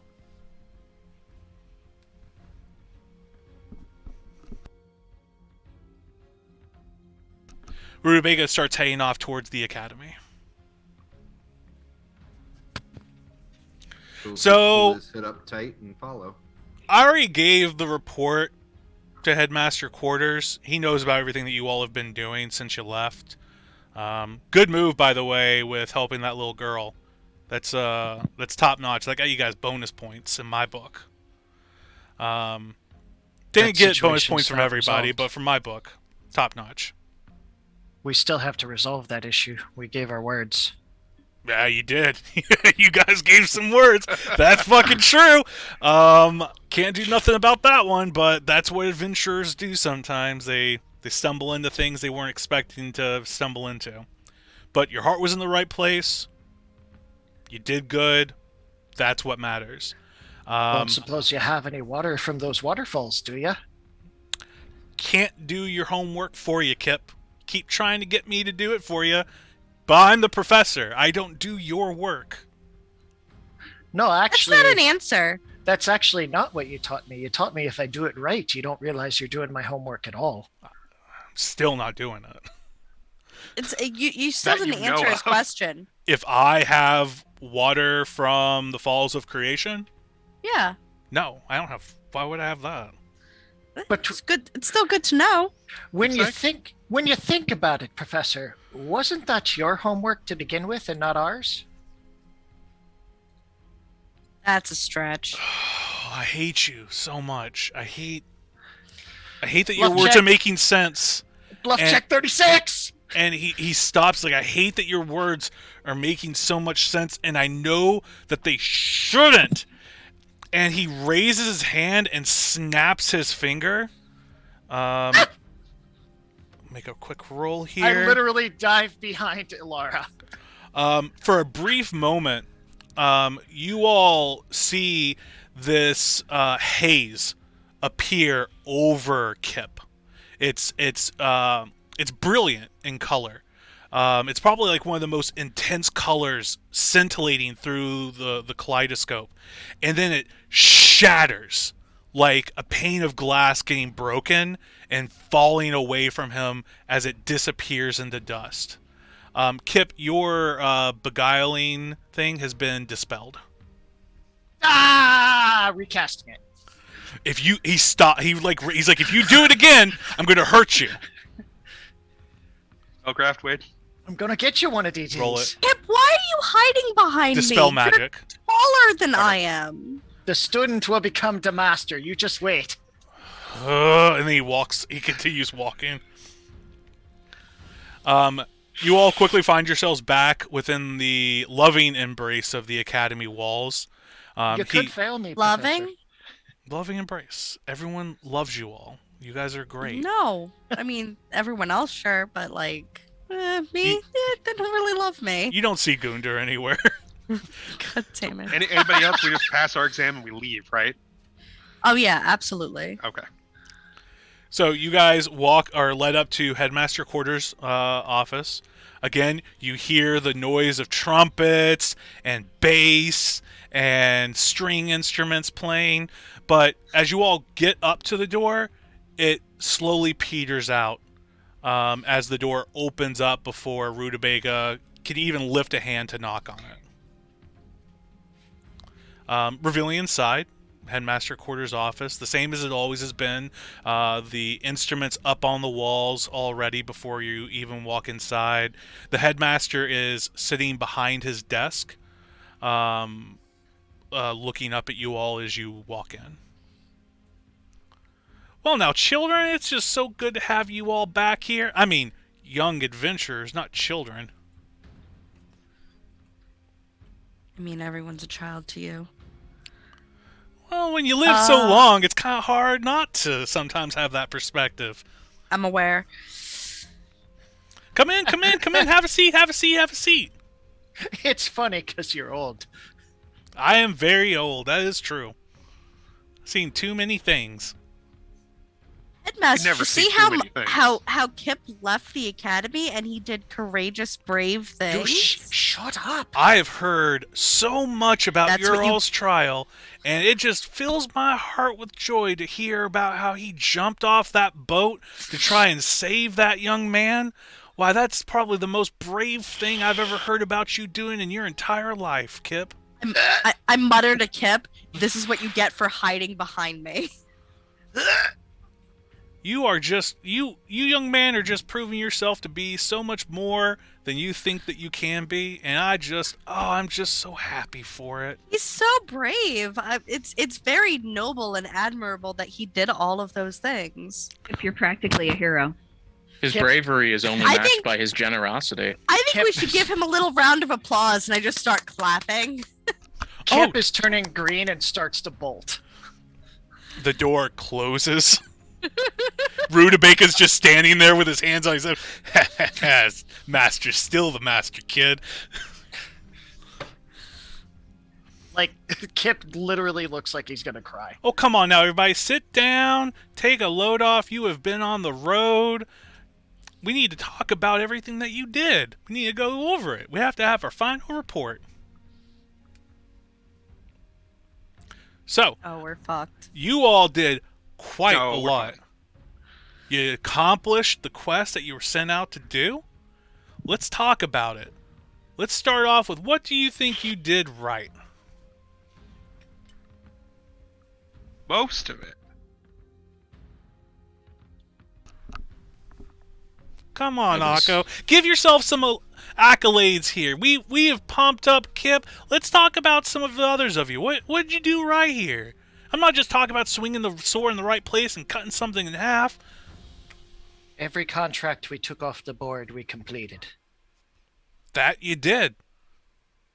Badger Keep is quite the cleaner place now for the lot of you.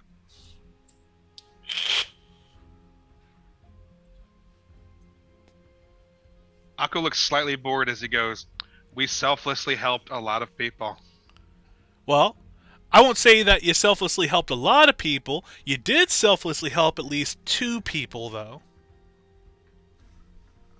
But the people that they gave the supplies to.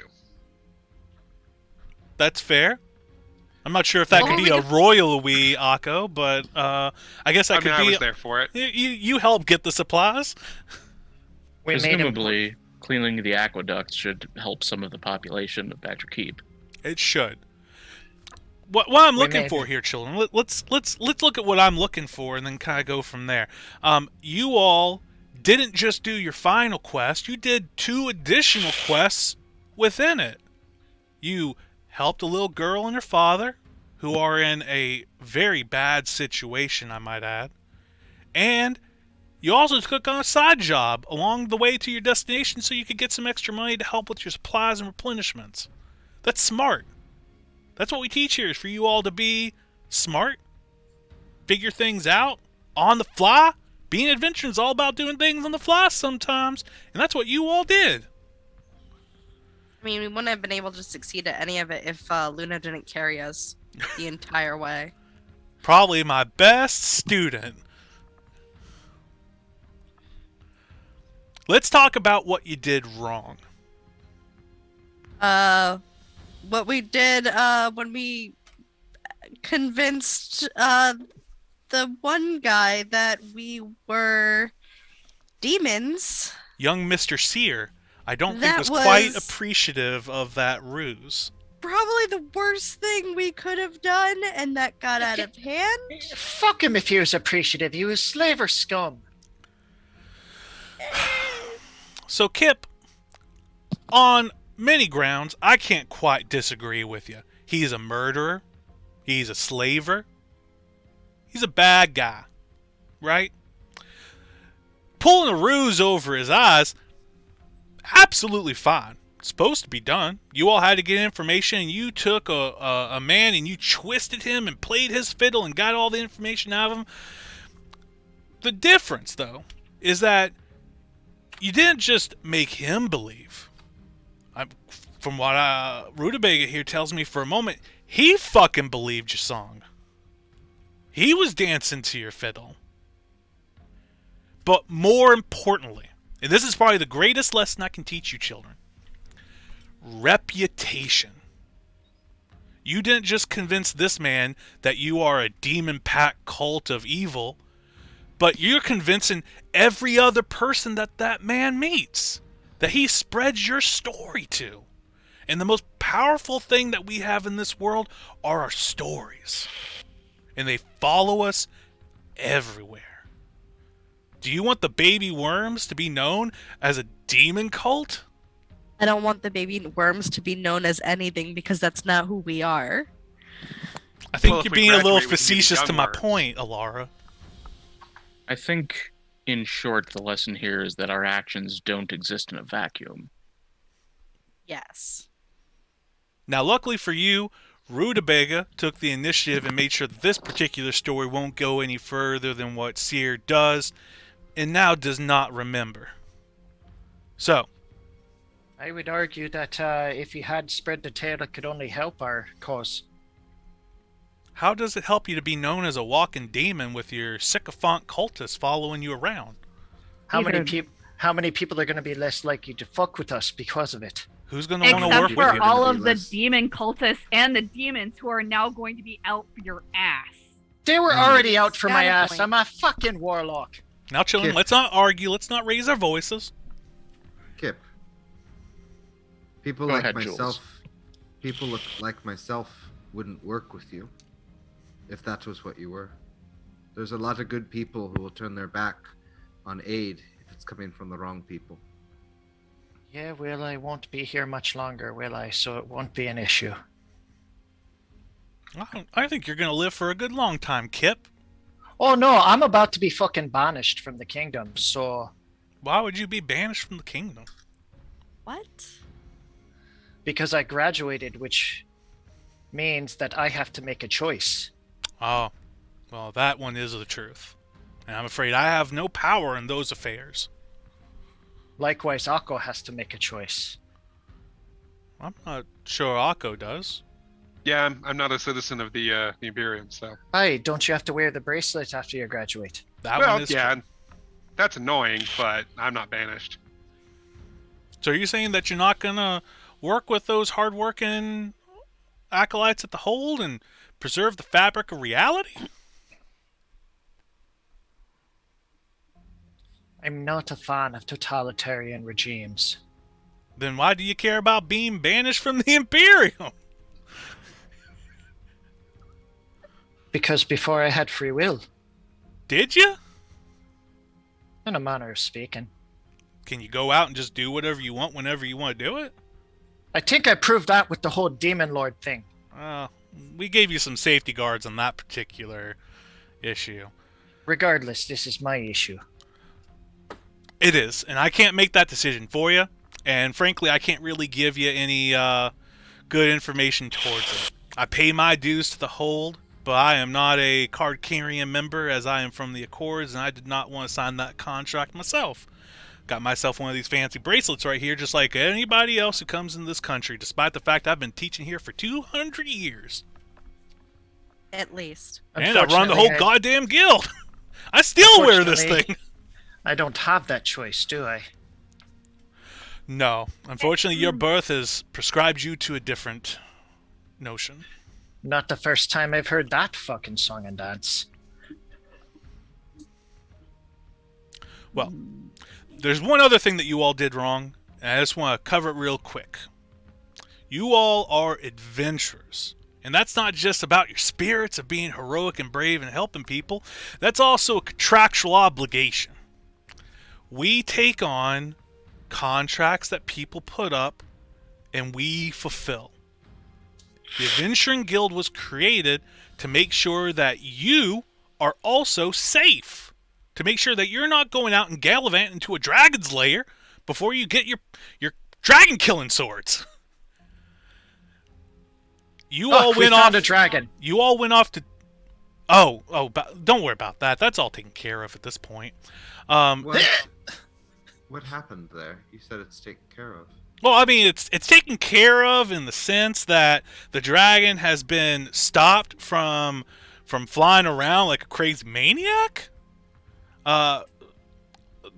Short story here in the middle of my lesson, I guess. Dragon is colloquially known as the Crimson Wind. Ancient bugger. Time before time. He was out having himself a gallivant, I guess. One of our top tier adventuring groups. They managed to step in somewhere north of the Forked River, up near the Accords. Managed to knock him off course before he continued his swath of fiery destruction. He managed to get away. He is speedy devil. But he was stopped from continuing on his course in whatever infernoed rage that he was in. There's a lot more details to it, but I can't go around talking about it.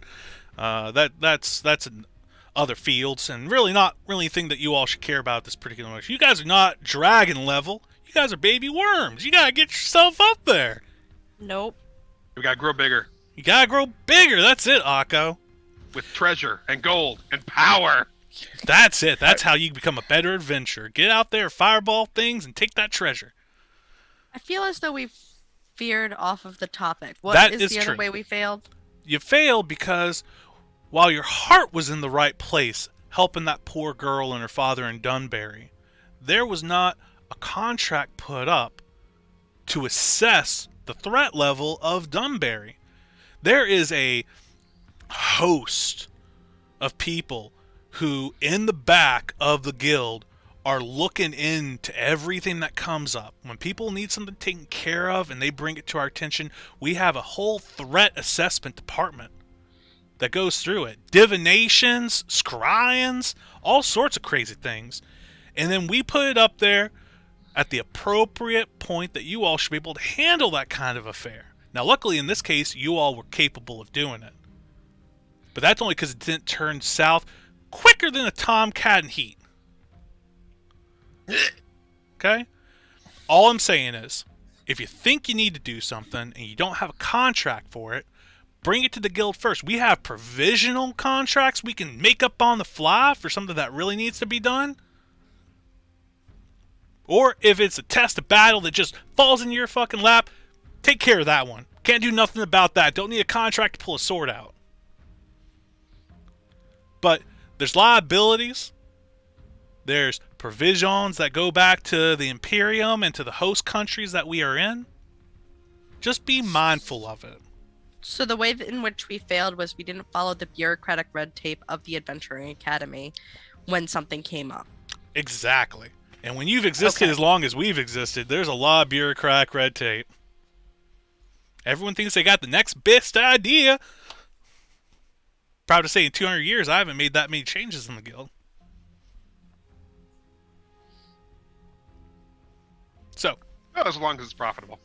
ultimately, you all have passed your first quest. Congratulations. Thank you. Yay! Well, what this means for you is that the baby worms will be now recognized an official group within Nope. the guild. No. We'll go ahead We're and not get all using that that name. paperwork put together for you. I got Not it all rubber using that stamped for name. you. Nope. Before you do that, can we discuss this name? Yep. I mean, I'm quite partial to it now. I've been talking about it to everybody. I was even talking to the king yesterday, and I brought up you all. You all just filled me with so much hope about the future. But if you want to change the name, after the king's heard about it, I guess you could change it. The adventurers formerly known as the baby worms. Did you mention everybody in the party? No, just the group. Okay. Well, here's what I'll do. We have to get the paperwork all done up before you guys go off gallivanting across the countryside. So, take the day to think about it. Put in whatever you're going to do with my assistant out there. And we'll make that your official name. Now, you guys can change it whenever you want, I suppose, but it's about reputation. Build your story. Notoriety. Notoriety. You want to be Yeah, famous, you gotta... the problem is, gotta if stick we with your simply brand. refuse it without coming up with an alternative, it's not going to get very far. That's fair, Emnos. I can appreciate that thought, but stick to your guns, whatever you're going to go with. Don't want to be flip-flopping all over the place. So, I'm going to let y'all talk and think about it. I have already made sure the board is now open to you all at your provisional levels. You've graduated. You're no longer students of the academy. I don't have any more authority of you as students. Though I do have authority of you as the guild master of the Adventuring Guild, I guess. Congratulations, all y'all. Thank you. Yay! Thank you. Out of Yep. the frying pan into the fire. Kip leaves the room quickly, and as soon as he's out of the door, he just yells at the top of his lungs, "Mouse!" I run out to Kip. Kip, I'm gonna start walking to my room and wait for Moose. Kip, Kip, Kip.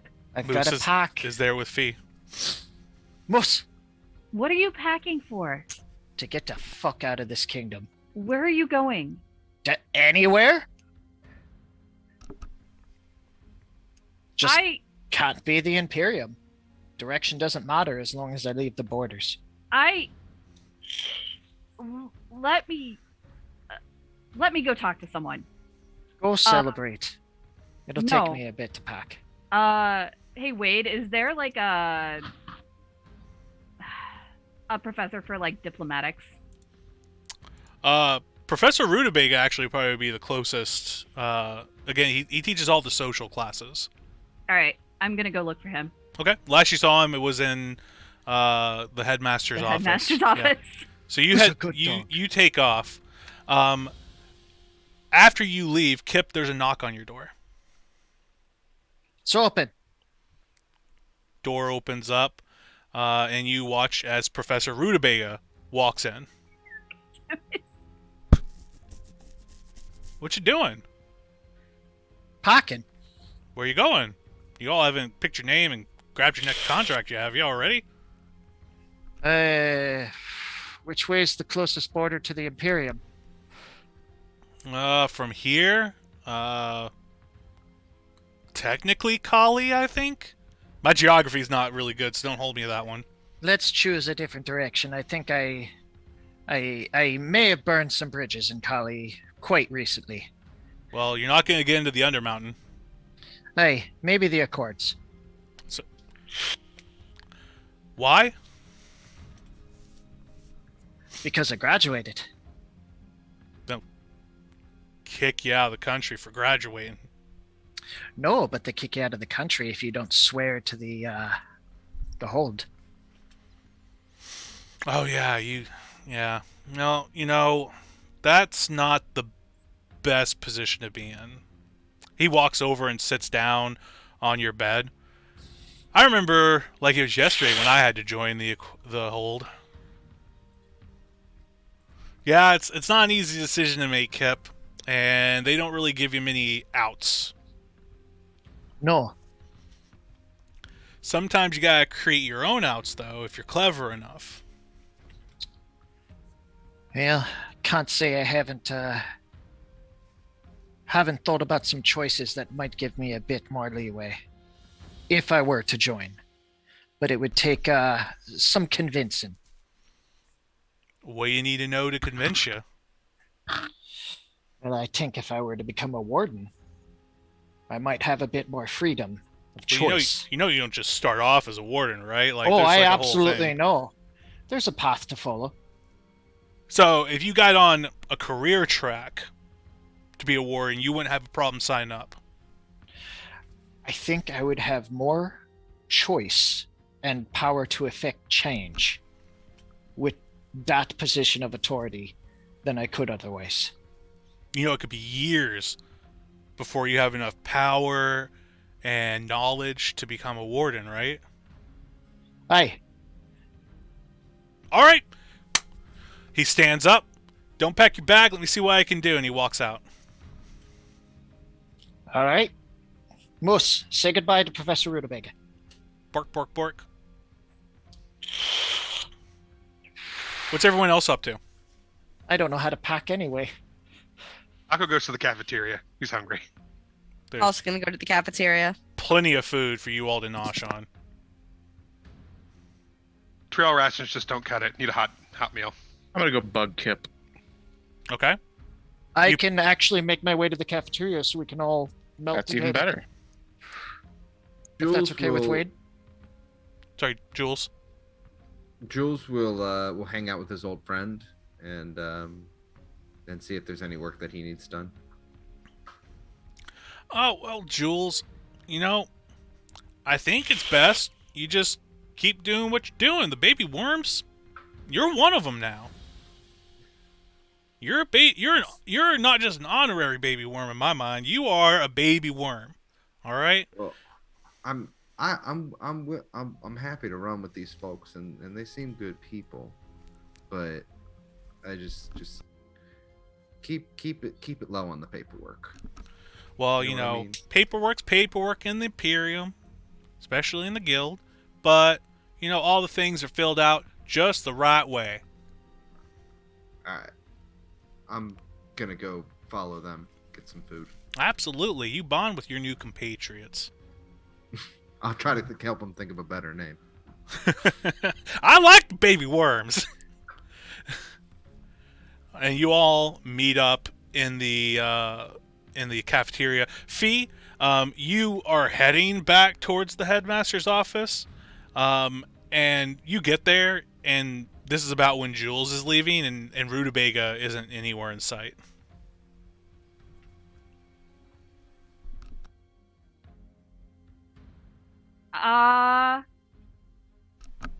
I'll throw like a little mini temper tantrum in the hall, and then I'll storm off to get something to eat.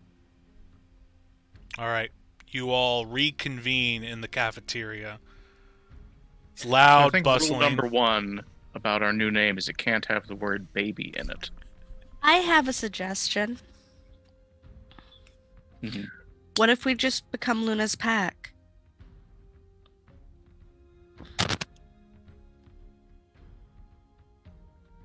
Can't say I dislike that idea. Interesting. She is the best of us. Could we be Luna's worms? No. No, especially no. Would we not give my wolf worms? I know I'm new, but I would appreciate the ability to veto that. I'd say your opinion's worth as much as any of us. Yeah. That's my suggestion. If someone else has a different suggestion, I mean, feel free. I like it. The pack of the worms. Luna's pack's No- nice. No Okay. worms. No babies, no worms. Wait, does anybody recall the names of the adventurers we've run into on the way? I figured it might be nice to send them a letter. Never know when we might need to team up with a more seasoned group down the line. Yeah. Couldn't hurt to scribe them something. I think we mean, ran into 2 groups. I know a few. I know the name of the scout that we ran into in Badger Keep, and I know the name of the elf lady that we ran into, and then there's Sebastian, who we just talked to before we came back here. There was also the group name that had something to do with dragons that we ran into very briefly, right? That I don't remember. They were heading to the northeast. I don't know. I'm Twitter-pated. I can't remember much. Twitter-pated. What are you Twitter-pated over? Who Who are you Twitter-pated over? Go eat some fiber and take a shit. I have some choices. Do you have a new girlfriend?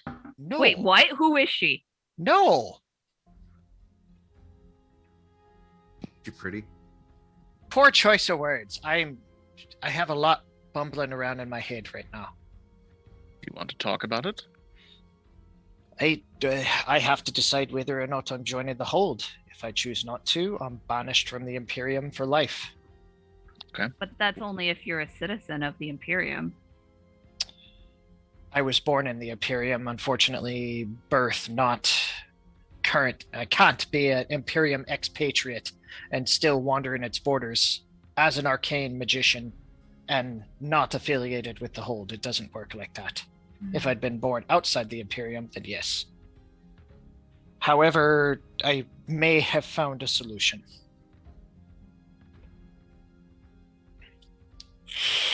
What sort of solution? If I join the Imperium, then I can do so on a targeted track to achieve a position that will give me far more freedom and authority and the ability to affect change rather than be a rank and file. I could do a lot more good with that kind of autonomy. That seems like a good reason to stay. Aye, we'll see if they accept.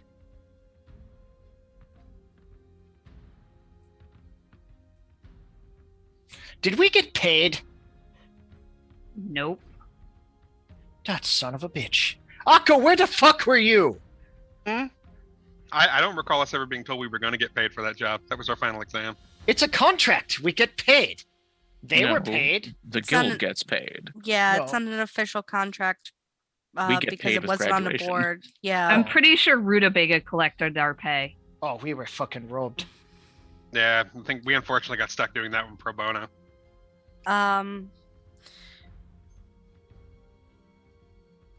So where do we want to go from here? Do we want to stick to working together? Hi. So where do we want to go from here? Someone's got to keep an eye on Kip. First, we need a name. I thought we have a name. I Luna's thought we pack? I thought we decided on Luna's pack. I mean, I feel like that's not quite inclusive enough. What about think it's the bumbling fairly- Lunas? Luna's not bumbling. Luna's not bumbling at all. But we are. I don't think that's the energy we want to put into the universe. No. I would rather not introduce myself at court as a bumbling Luna or a bumbling pack or a bumbling anything, really. What are we all here for? Like, don't get me wrong. I like the name Luna's Pack, but We could be the Knights of Luna. as few Ooh, words I like as the possible. Knights of Luna. Aye. As few words as possible. What are we all here for? Money. Money.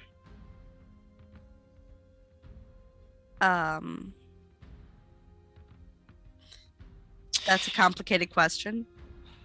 So first things first. We're sticking together. Aye? All agree? I mean, I have to keep an eye on you, so yes. Okay. So let's do something we should have done a while ago, but I didn't know how much I could trust all of you, with the exception of Fee. Definitely not Akko. Wait, so you say you trust Akko now? No, I never trust Akko.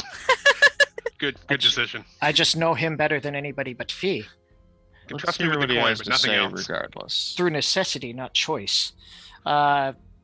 So, confession time. The main reason I didn't want to graduate. I'm being hunted and have been for most of my life. By whom? Let's just say family. It's the easiest descriptor of that. Distant family.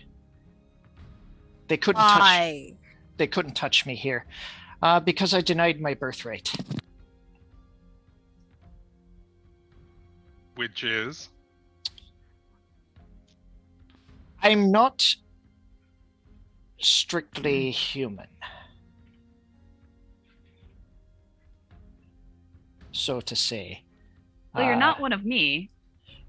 No, let's just say a long while back, centuries and centuries ago, someone in my family had the grand idea to get frisky with the silver dragon. a cousin, and I lean over to hug him. I will shoot you in the face. We're definitely not keeping the name Baby Worms. I don't know if this is just a roundabout way of trying to argue that we should No. have the Baby Worms, Kip, but I'm just putting it out there. We're not keeping that as our name. I'm putting my foot down. Through some contractual agreement with my family and this clutch of dragons, I was owed to them. I Was- didn't like that idea, so I left, and they either can't or won't touch me in the academy. Honestly, that seems like a good reason for you to join the hold. They could probably protect you. Yeah. Or it'd be a sacrificial lamb to avoid the wrath of silver dragons. I don't know. I don't think the Imperium bends very easily to anyone, even dragons. I don't think silver dragons really have wrath. I think it's entirely likely that several high-ranking members of the hold are in fact dragons. Isn't there a church somewhere that says you can't fuck dragons? Aye, fuck them. Don't tell them I'm here. Don't cross the streams. So that's my story. That's why I never wanted to leave. That's why I failed classes on purpose and occasionally on accident. Okay. And that's why I tend to get a bit of a startle whenever I see the color silver flashing out the corner of my eyes, because I know they're tracking me. They've made it known on several occasions that they're watching me. I've seen them, but they tend to leave me alone inside these walls. They've had a couple of weeks with you outside these walls, and they haven't chosen to do anything about it. I'd say Aye. that's a good sign. Well, then my knowledge of dragons isn't particularly great. but generally they don't want everyone to get pissed off at them all the time, right? Aye. If you build up a positive reputation throughout the Imperium, throughout the world in general, they're not going to want to kill you because it's bad press for them. Oh no, I misspoke if that's the indication that I gave. They don't want to kill me. They want me. It's not even me as an individual. I breached a contract by fleeing. What? He's probably promised breeding stock. That's actually entirely accurate. I was promised to a third cousin. I'll murder them all. I'm sure she's a lovely lass. I only met her once. I'll still kill her. So you've been on the run for a while now, then. Give or take 10 years. Can't imagine being on the run for such a long time. That's why You I got tried so to- skilled at lying. I'll try to do what I can to help you stay out of you so we can build you a reputation. My guess is an agreement can't be reached. If there's any trope of dragons that you want to have an agreement with, the Silvers are by far not the worst choice. No. They'll listen. It's just something I want you all to be aware of if I'm traveling with you, that they might come a knocking. I'm fine with that. Yeah, I'll offer him Akko for breeding stock. There. Is Two thumbs up. your second cousin Third cousin. third cousin attractive? She's whatever she wants to look like. She's a dragon. Well, there you go, Akko. She's We do be like that. let's just say she makes Fee look prim and proper by comparison. She's got a fiery temper. She's probably hideous. Like I said, she's a lovely lass and she's kin, but I don't know her, and I'm certainly not going to marry her sight unseen. It's not. No. Did you ask how big the dowry was? Does she want to marry you? Probably not. I don't know. She was raised within the culture. I was raised outside of it. My family was lesser nobility inside the Imperium. The reason they obtained this nobility was because of this contract with the dragons. They were given enough gold to solidate their claim and their titles and lands, and in return, they helped the progeneration of the tribe of Silders. I bet if we met her, she would also not want to marry you and also probably want to be Fee's best friend. She'd probably fucking stab me. Again, I said Fee's best friend. I don't want to stab him. No one believes you right now. Anyways, You did not sound sure of that statement. so that's what we might have to deal with. Every part of your relationship makes me uncomfortable. If you all want me to still stick around, I'm happy to do so. If you'd rather not risk Yeah. that, then I do not blame you in the slightest. Oh no, you're not leaving my line of sight. Yeah, I vote I'm going wherever you go. I think that we can make this work. If there's anything that I have learned about noble pairings in general and noble agreements, everything is a given word, but all of those given words are fungible. There is probably a political way out of this situation that is beneficial for both parties involved, but There always is. We just need to help you find it. Yes. they're dragons. Their way of thinking is alien to me. If there is a political way out of this, especially Imnos and I can find it. We have some experience. Significant experience. I should also add, my family wants me dead Well, that's Oh, not going to you- happen. That's because that's I something broke we can address more directly if because I necessary. broke the contract. How about Uh, Kip's bridal party? They actually sent me to temple. the temple kicked me out when they found that cleric didn't stick. Instead, I was a warlock. Kind of an antithesis there. Okay. I mean, maybe eventually Fee could just reincarnate you should anything bad happen. Just take care of the problem all in itself. So, that's my story, and I apologize for making you all sit and listen to it, but maybe you understand my motivations a bit better. No, I appreciate you trusting us with this. I think it's better for us to know. That way we can try and help you from a more informed place. I feel like I have more questions, but I mean, it doesn't change my view of you. Hey, Joel, real fast. You have to communicate with me in Messenger. Will do.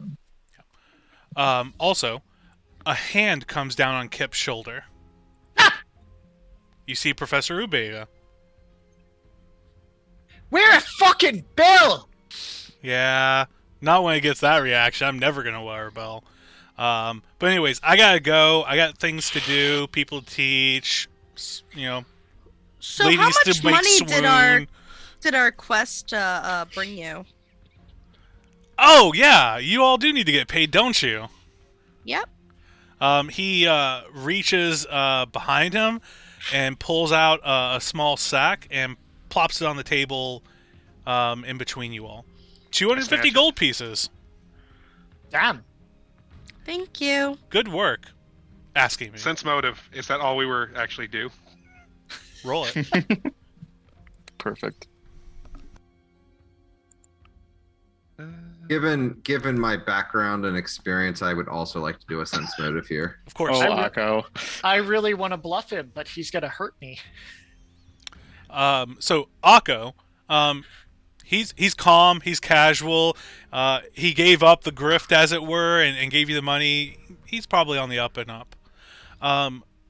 Jules, you've been around a while. You've seen adventuring contracts from time to time. You're fairly sure that for the first quest, this is the pay that you're gonna get.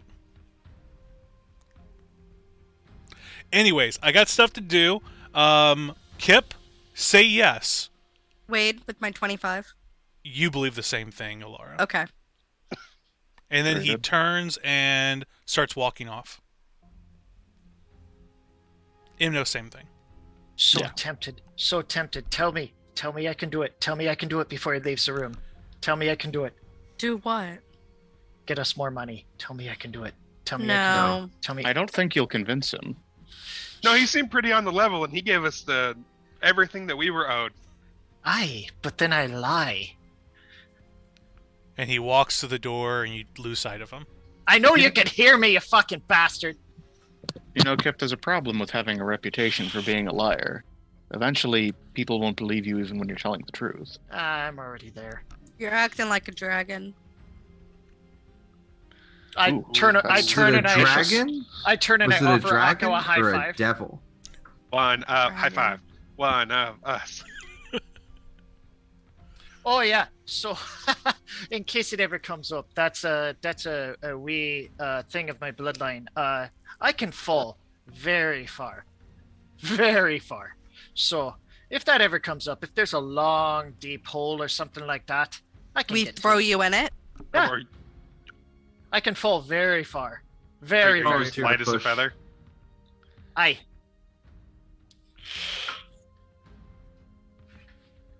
I Believe can it or think of not, a it couple comes cliffs up. I'd like to push you off of right now.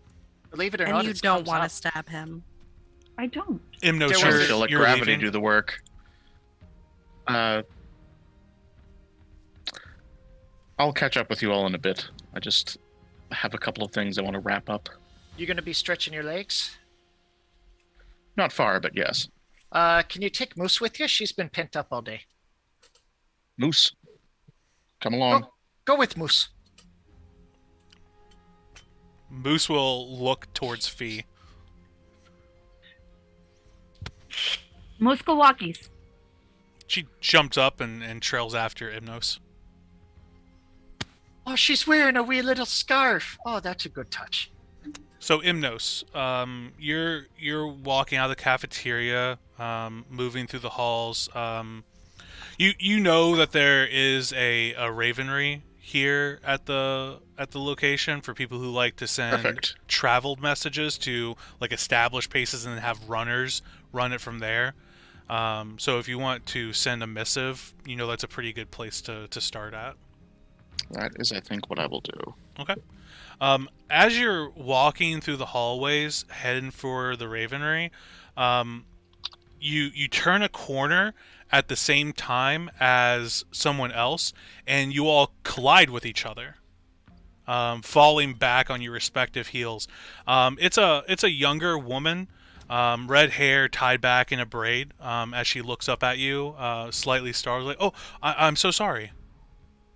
Not at all. It was my fault. But please, I'll help her to her feet. Are you all right? Oh, I'm fine. I'm just trying to get some things taken care of. You know, the rains are coming down harshly on the horizon. I don't want to get caught up in it. Certainly. Where are you off to? Oh, If you don't mind my asking. oh, just back to my room to get some things. You know, they're quite heavy, but I gotta get everything taken care of before I leave. Leave? I'm leaving the academy. I graduated earlier last month, and I finished wrapping things up. Oh, congratulations. Me and my adventuring party just finished our exam. Now we're deciding where to go next. She nods. And give me a sense motive check real fast. Hymnos. Sure.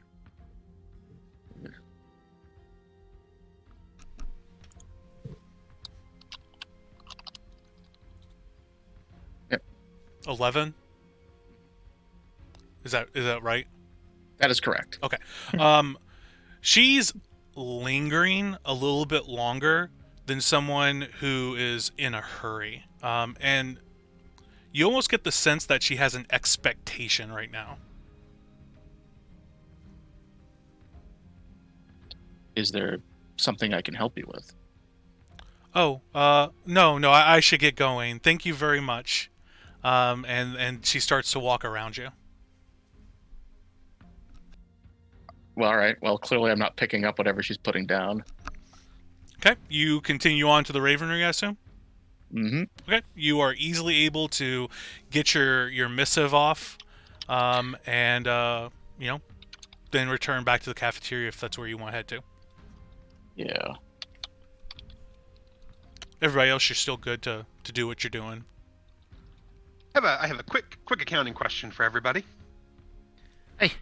So, as I am about to, well, Hymnos wandered off, but as I'm about to divvy up our collections since we left Badger Keep, do we want to give the party a share to cover general expenses, or do we just want to split everything evenly?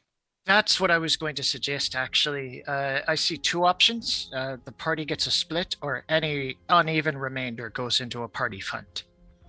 But either way, I think it's a good idea. What do you consider general expenses? I don't know if we wanted to use that to pay for inns, Inns. healing supplies, things like that. I mean, inns I would be fine with. Healing supplies, I feel like that's... I mean, we have several party members who can heal, so I don't know if that's necessarily... I don't know. I don't know if that would really be required. But like one of those things, like we never know when Kip might meet his end. So you want a resurrection or funeral? Yeah, you mean... Yeah.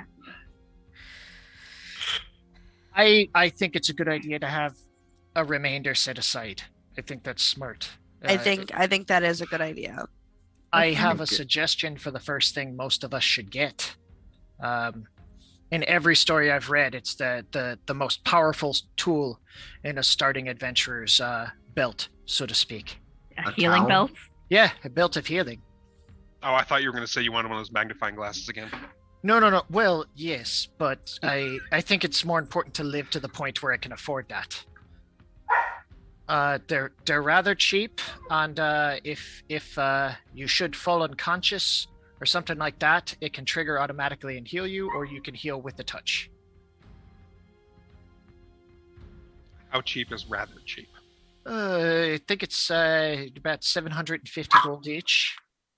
That's not super It's- cheap for each of us at the moment. No, it's not super cheap, but it's useful. A few contracts down the line, Yeah. it's very doable for all of us. But I think for now, honestly, we should run ourselves on the more meager side and save up funds. So let's decide how to divvy so we know what's in our purses individually. So do we want to do the 7-way split, and we'll call the party its own member? 7-way or any remainder goes to the party. Either way. Well, if you do any remainder, do you just want to do that in whole numbers then? Aye. The party fund can have my share.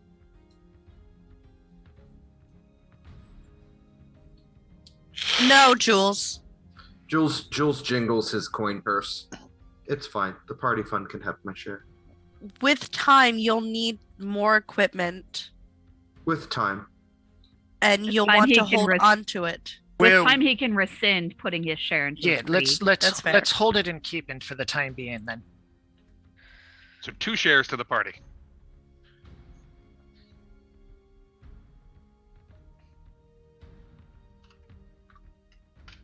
All right. So, who wants Imnos' money? Just leave it. Imnos will take his own money, thank you. Oh, he's back. Bucks in. I think that's a good time for me to come back. Yeah. All right. I believe that's 35 a share. Actually, no, because I picked up considerably more money in the course of this adventure. So Oh, actually, awesome. everybody gets 124 gold, That's Excellent. much Thank nicer. you. and Jeez. then the party fund picks up 249 because there's a decimal left over. Yeah, there was actually gold left over after the first quest that we did that I forgot to count. So You said 124? yeah, 124 each. Thank you. Party gets 240. Real quick, folks, give me a perception check, everybody. Sure thing.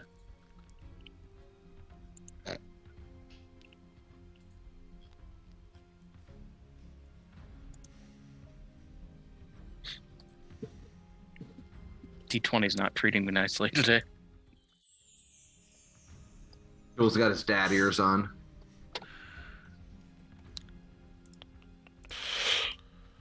Let's take a look here. Numbers. Okay, 12, 16, 10, 13, 6, and a 20. All right. Jules and Fee. Here in the cafeteria also serves as kind of a communal area for the students of the academy, as well as the locally adventure board is kept here also. You know, people like to talk over food and pick up things. It's this great place to be. You notice that the wall was blank, all the papers were blank, but now you spot that there are a few papers along the board that actually have writing on them. I'm just gonna get up and walk over and start reading them. Sure. Let me share some documents for everybody. Give me 1 second here. While she's doing that, Wade, if there are other students in the cafeteria, I'm just gonna walk around and talk to them. I know most of them by name, just see how their studies are going.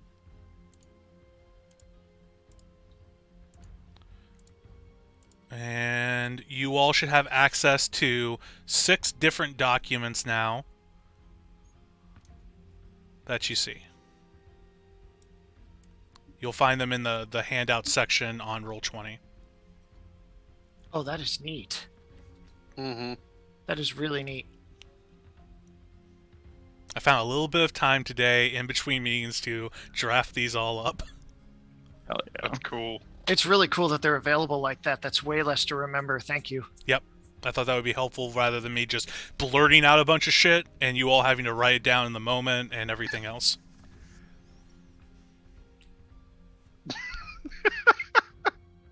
Hey, Wade. Yep. Can you put the world map on the Sure. on Roll20 right now? Thank you. Not a problem. There you go. You know, I just went to it myself. I didn't drag you all to it. There you go. Now you have it on roll 20. Thank you. And it's probably funny that I know exactly which one John read when he started laughing.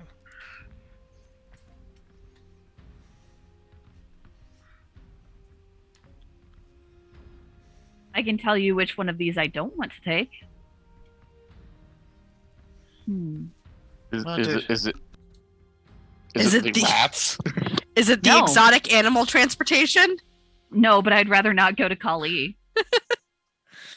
But there's one that would take us back to the Accords. It's the one in the logging camp. It's the one that I'd rather Yeah, not that's take. Yeah. fair.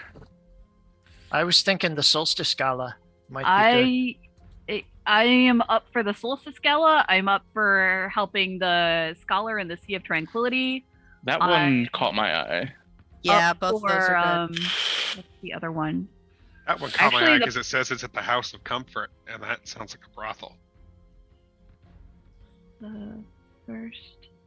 Give me your hand, Akko. I'm up for the first two and the Slap. last one.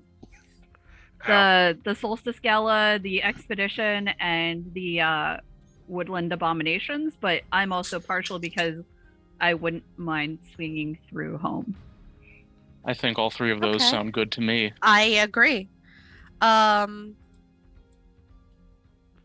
Yeah. I'm not a fan of undead.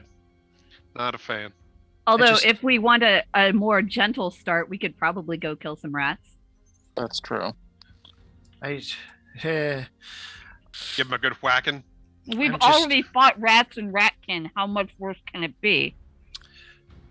let's just keep in the back of our mind that as we get more equipped, if we find any jobs in the general direction of the Black Mountains, Agreed. some Agreed. of us have a task that direction. It's going to take us some time before we Aye, realistically do that. hopefully not too long. He'll be breaking his back every day digging. I know. There is an alternative option. We just need to figure out how, and I don't want to piss off the druids in that forest. I think the gala sounds like a nice break. Okay, so here's my thing with the gala. All right, let's talk about this for a second. Why is there 500 gold hazard pay for a party? Because That somebody is a probably has a concern. contract on their head. Yeah. Okay. Just a thing of note. Hey Wade, Yes. I'm gonna spread out a map. Could you ping the location of the gala and the location of the scholar one, Sure. Give me 1 second here. just in case they're close enough together that we could actually pick them both up? They are not. I'll go ahead and tell you that right now. Okay. I have one condition I would like to request if we do choose the gala. Kip, I want you to promise not to either kill our host or hostess or set the building on fire. I can promise one of those things. All right. keep in mind- So Oh, sorry. here is where the gala is. I put a red X on it, but let me see if I can't shift click you all to it real fast. There you go. That's where the gala is in the city of Gold. So one thing I'll make sure to tell you guys, and this is good for our audience too to know, I am, as you all know, a very sandbox DM. But because of that, I'm very big about the world moving in the background. Events are always going on in different parts of the world, and especially when it comes to the adventures that you pick up. So you might pick up something now and other things won't be available. So for instance, you guys say that you like the Solstice Gala. Your characters will know that the solstice is coming up in about 2 weeks. You also know, for instance, you said the Woodland Abominations was something that you're interested in.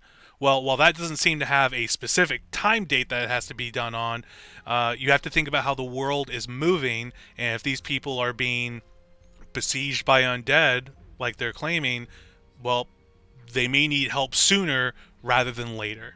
Or they'll get somebody sooner before than you can get there. So think about those things that are happening, how the world keeps moving, even if you're not in the spotlight of where it's going on in the world when you're making these decisions. So, question then. Yep. how quickly could we theoretically travel to Vinlar in the Accords from where we are? So Vinlar, let me get everybody up to where Vinlar is. Vinlar. Basically the same way we traveled before. Except a little bit more overland travel. You all are located currently in Nelar City. So it's roughly the same way that you all went to get to Fort Fowen.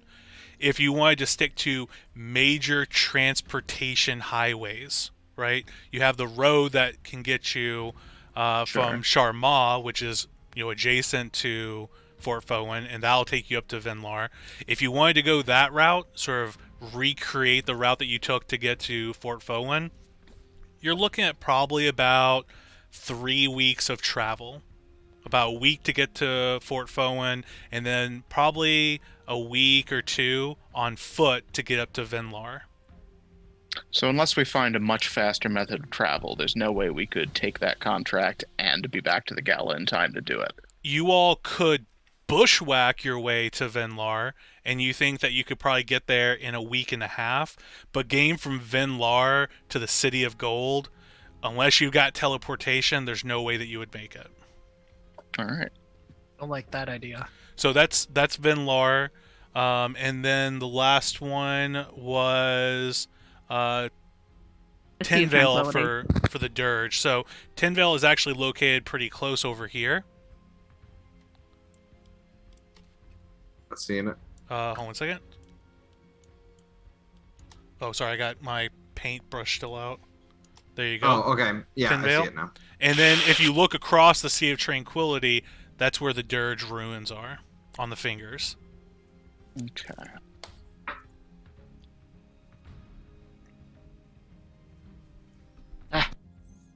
If it pays, I don't have a preference. So, I have a suggestion. We have 3 pretty good options in front of us. There are, 6 of us. How about we each basically rank them as to which one would be our first option, which would be our second option, which one would be our third option. And then we can kind of decide the hierarchy from there of which one we would do. That sounds reasonable to me. Are there any of the 3 that any of us would outright refuse? That we might as well ask that first. We can't forget that we could do Randy's rats on the way to the Gala. That's a relevant point. Thank you, Akko. That is true. I mean, it's in Fort Stead. I'm just saying. I mean, you're not wrong. No one's arguing it's 50 with you. gold About for killing some rats. I mean, Are you gonna eat them? You're muted, Dakota. So, I'm sorry. I would like to make a point, though, look at who needs our help for protecting a party versus who needs our help to get rid of some undead in a woodland town. That is also a relevant consideration. also begs the question: how did a dragon flying by cause a bunch of undead to come out of the ground? It's not. Well, It wouldn't surprise me if things were just substantially disrupted by the destruction they caused. I think it's the clearing of natural brush and growth that would naturally probably tangle and cause undead to have a circuitous path to get anywhere versus after a burn when everything is more raised and there's less overgrowth that they would have to travel through. Or more maliciously, necromancers be doing things. The reason why I do kind of lean towards the Solstice Gala, however, is due to Kip's tenuous situation.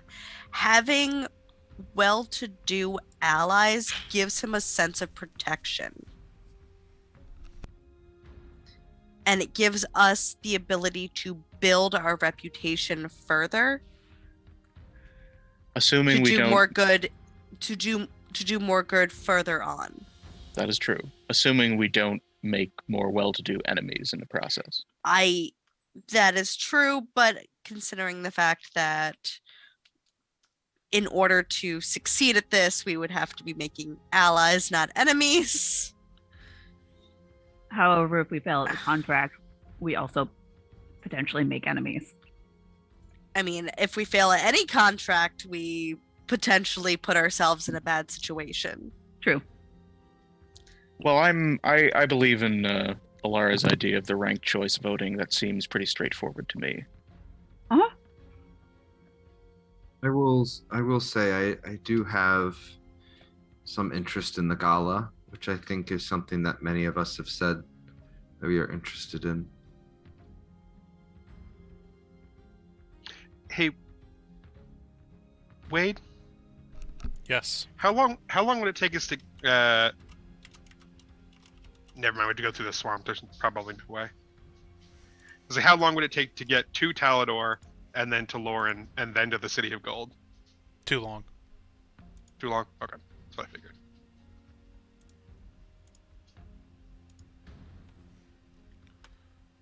All right. I mean, if we're gonna make it to the Gala, we probably have to start going that way. We can maybe take care of these rats on the way, but we can't really dawdle getting there.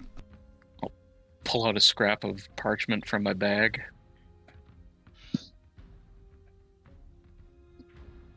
How do you want to do this voting, Alara?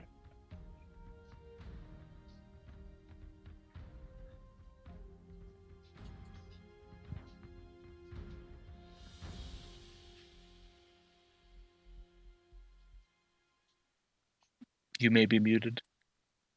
Yes, I am. Thank you. Your first one, number one, would be what your number one choice is. Number two would be, what your second choice is. And number three would be the one that you could give or take the most. For everyone that puts one as their number one choice, that one gets essentially 2 points. Your number two gets 1 point, and whichever option has the most points at the end is the one we go with. Do you want us to just type them out, Katie? Yeah, just type them out.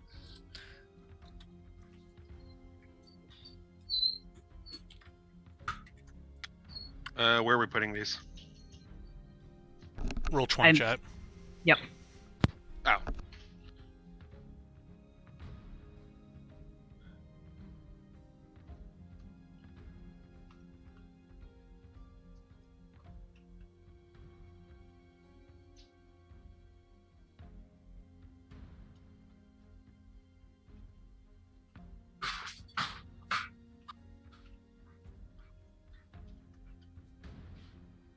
Oops.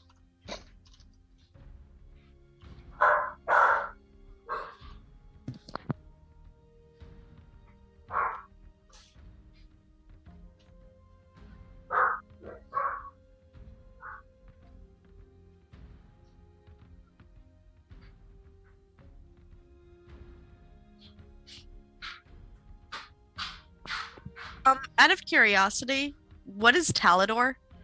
That's the zoo, the animal, Okay, thank you. the exotic beast.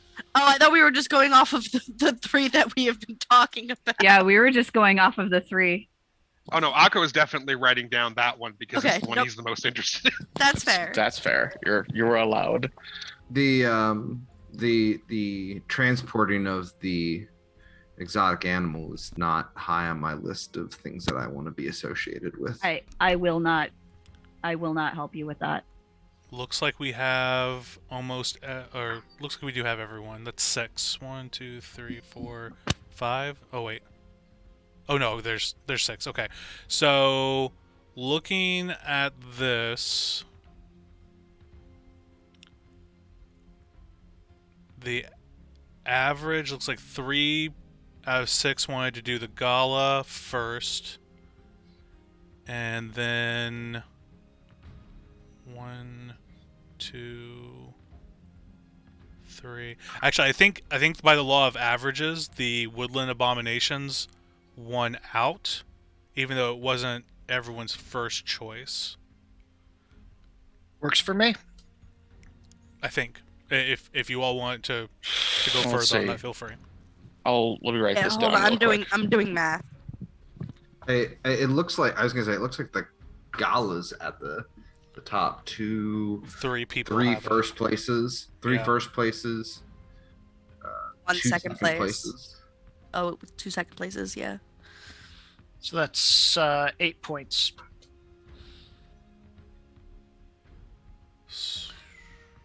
Woodland is 1, 2. It's 2 out of 6. And has more second places. Woodland is 2 points, 4 points, 5 points, 6 points total.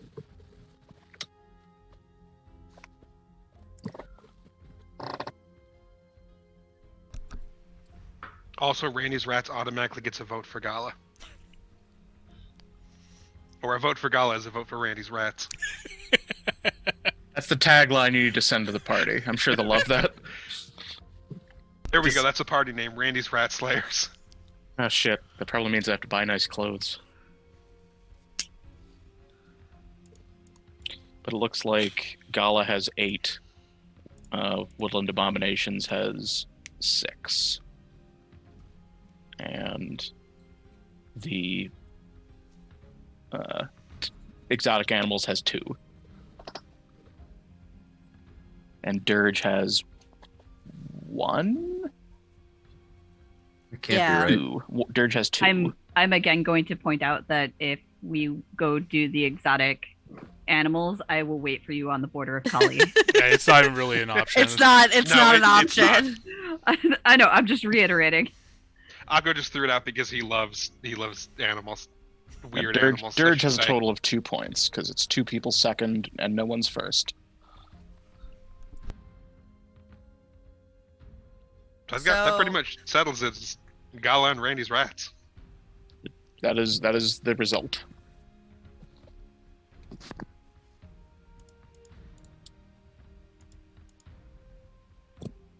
Okay. Should, should we not leave the rats for some young first-time adventurers? We are technically young first-time adventurers. That's true. This is our first independent adventure. So we are both beginner adventurers and stalwart adventurers ready to defend a Gala. They're Yeah. stalwart beginner adventurers. These things aren't mutually exclusive. Branding, remember? I will tell you that if it comes between letting a noble die and letting Kip die, I will gladly watch that noble get murdered every day. Oh, absolutely. All right, so Solstice Gala. Yes. Looks like it. All right. And Randy's Rats. You all pluck it off the board, and you watch as a majority of the adventurers fade away. Randy's Rats does in fact remain. I take it. Oh, that's neat. They kind of automatically take off ones that we couldn't reasonably do in addition to the one we took. It would appear so. That's clever. This is They're some clever. fantastic technology they got. So I like their Logic. logistical support here. most of us are still packed. So what do you say? Take a night, leave at first light? I think Sounds like a that's plan. best. If you We wish, still- I'm ready to go whenever. We still haven't settled the name. We could be the Lunatics. I thought No. we were the Knights of Luna. Knights of Luna. Really like the Knights of Luna. All right. Can we be the Dragon Knights of Luna? No. We can earn that title Oh, later. Yeah, if things change, we can address that later because that does sound really cool. I'll but consider right it now, later. we are just Fine, the fine. Knights of Luna. That'll be after we slay a dragon. Yeah, that's a Exactly. promotion. We find one of these silver dragons, we take it down, Or and then what we if change our name. wait? What if We're we gonna- don't slay a dragon? What if we befriend dragons? You know, either way, we're going to table it for now, but not reject it outright. I think. Or is if Yes. Kip or I bed one. you know, I If so suppose that's if you one, we're also going to be killing a dragon. Hypothetically, if Kip and Akko were to Do they break have an Eiffel laws Tower in in the this church. world? I already All already right. hate break this. laws in the church, I would that already count hate as this. betting a dragon? All right. You all are able to get your name officially changed to the Knights of Luna. Easy enough to get the paperwork submitted for that. And then you will have the remainder of the night to get your things packed and everything else. I have Up and Akko bet each other. Does it count? I have 2 stops to make before I go to bed, Wade. Okay. I'm going to, well, actually, probably the same stop. I'm going to go to the hold. Okay. You walk through the copy door and are inside the interior. There's a younger man standing behind the counter. He looks up as you approach. Could I speak to the warden on duty, please? Yeah. Let me summon him. Thank He you. reaches down underneath the counter, and you hear a bell ring once, and then he stands back up.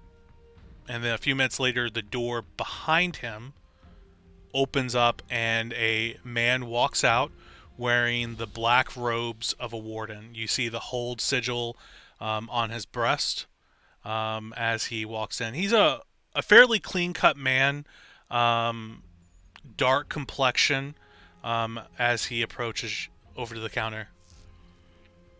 I'm Warden? needed. Hi. I just graduated from the Adventurers Academy today. I'm a citizen of the Imperium, and I possess arcane magic. Congratulations. That remains to be seen. I understand there's some paperwork for me here. Yes. He reaches into his robes and he pulls out a scroll and he holds it out to you. By accepting this scroll, you attune yourself to the hold and its principles.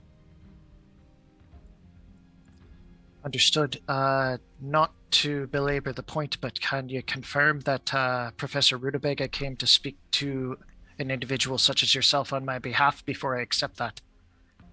Yes, he came by and I spoke to him personally. Aye, You are then Kip. Yes. Then I accept.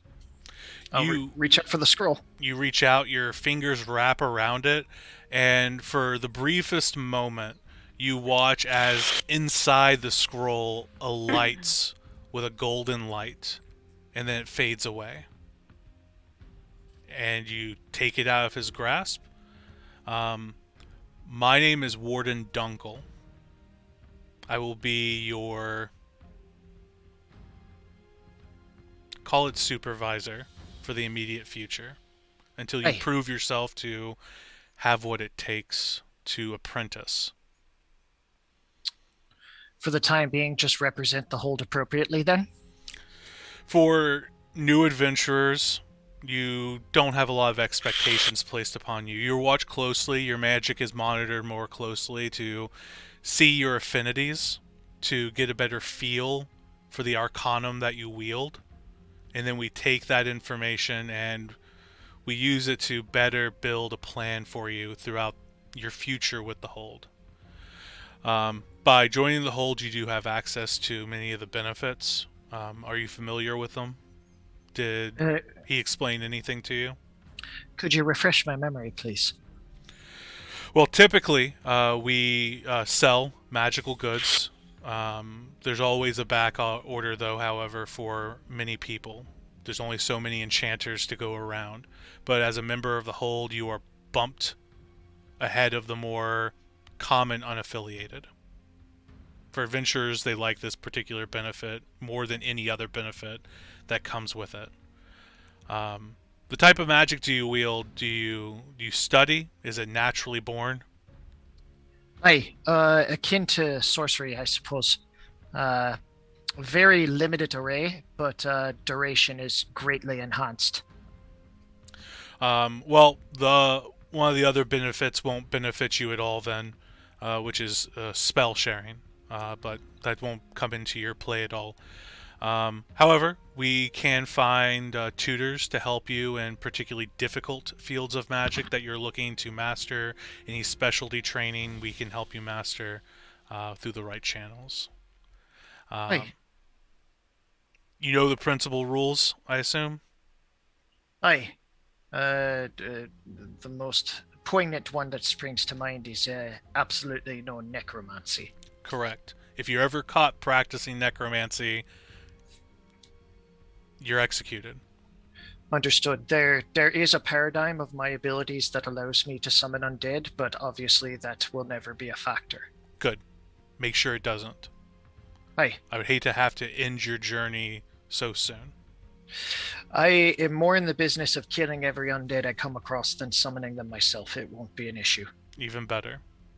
The other one that you want to make sure you adhere to is more of being a sentinel, a guard against chaos. The hold exists in its very absolute form to protect the world from the destruction of itself. Those who do not follow the correct disciplines that we teach rip the world apart with each spell that they cast. If you see people, budding magicians, you need to report them so we can make sure that they are taught correctly as soon as possible before bad habits can be formed. In addition, if you see illegal spellcasters, you're expected to either bring them to justice or report them. I'm assuming as the situation demands, elimination might be the immediate necessary response. If they're attacking you with spells, then absolutely defend yourself as is any man's direct right in life. But if you see something and you're capable of acting on it, don't kill. You aren't a warden yet. Hey. Bring them down and bring them in. If you have no other options, you have no other options. But if the option's there, we want them alive. Understood. Well, we will be in touch. I will certainly be in touch with you sooner rather than later, but for now, your time is your own to practice and learn.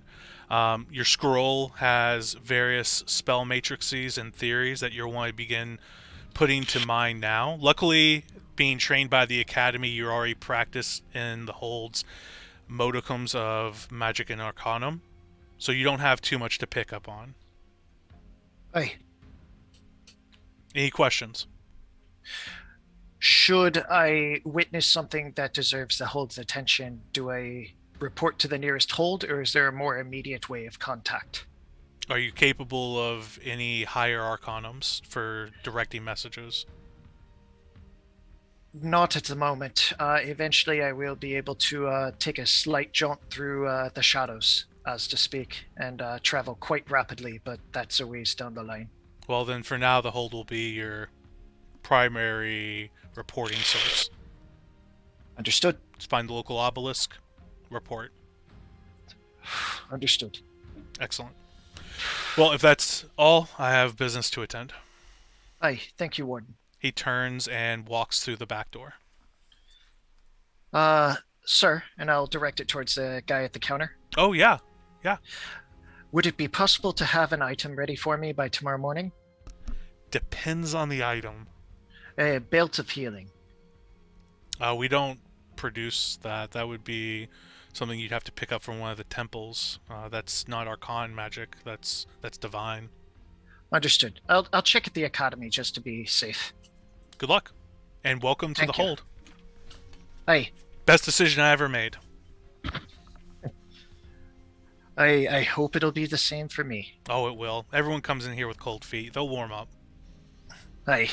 Well, have a good evening. You too. All right, and then I'll check and see if that's something the academy stocks. If not, I'll go to bed.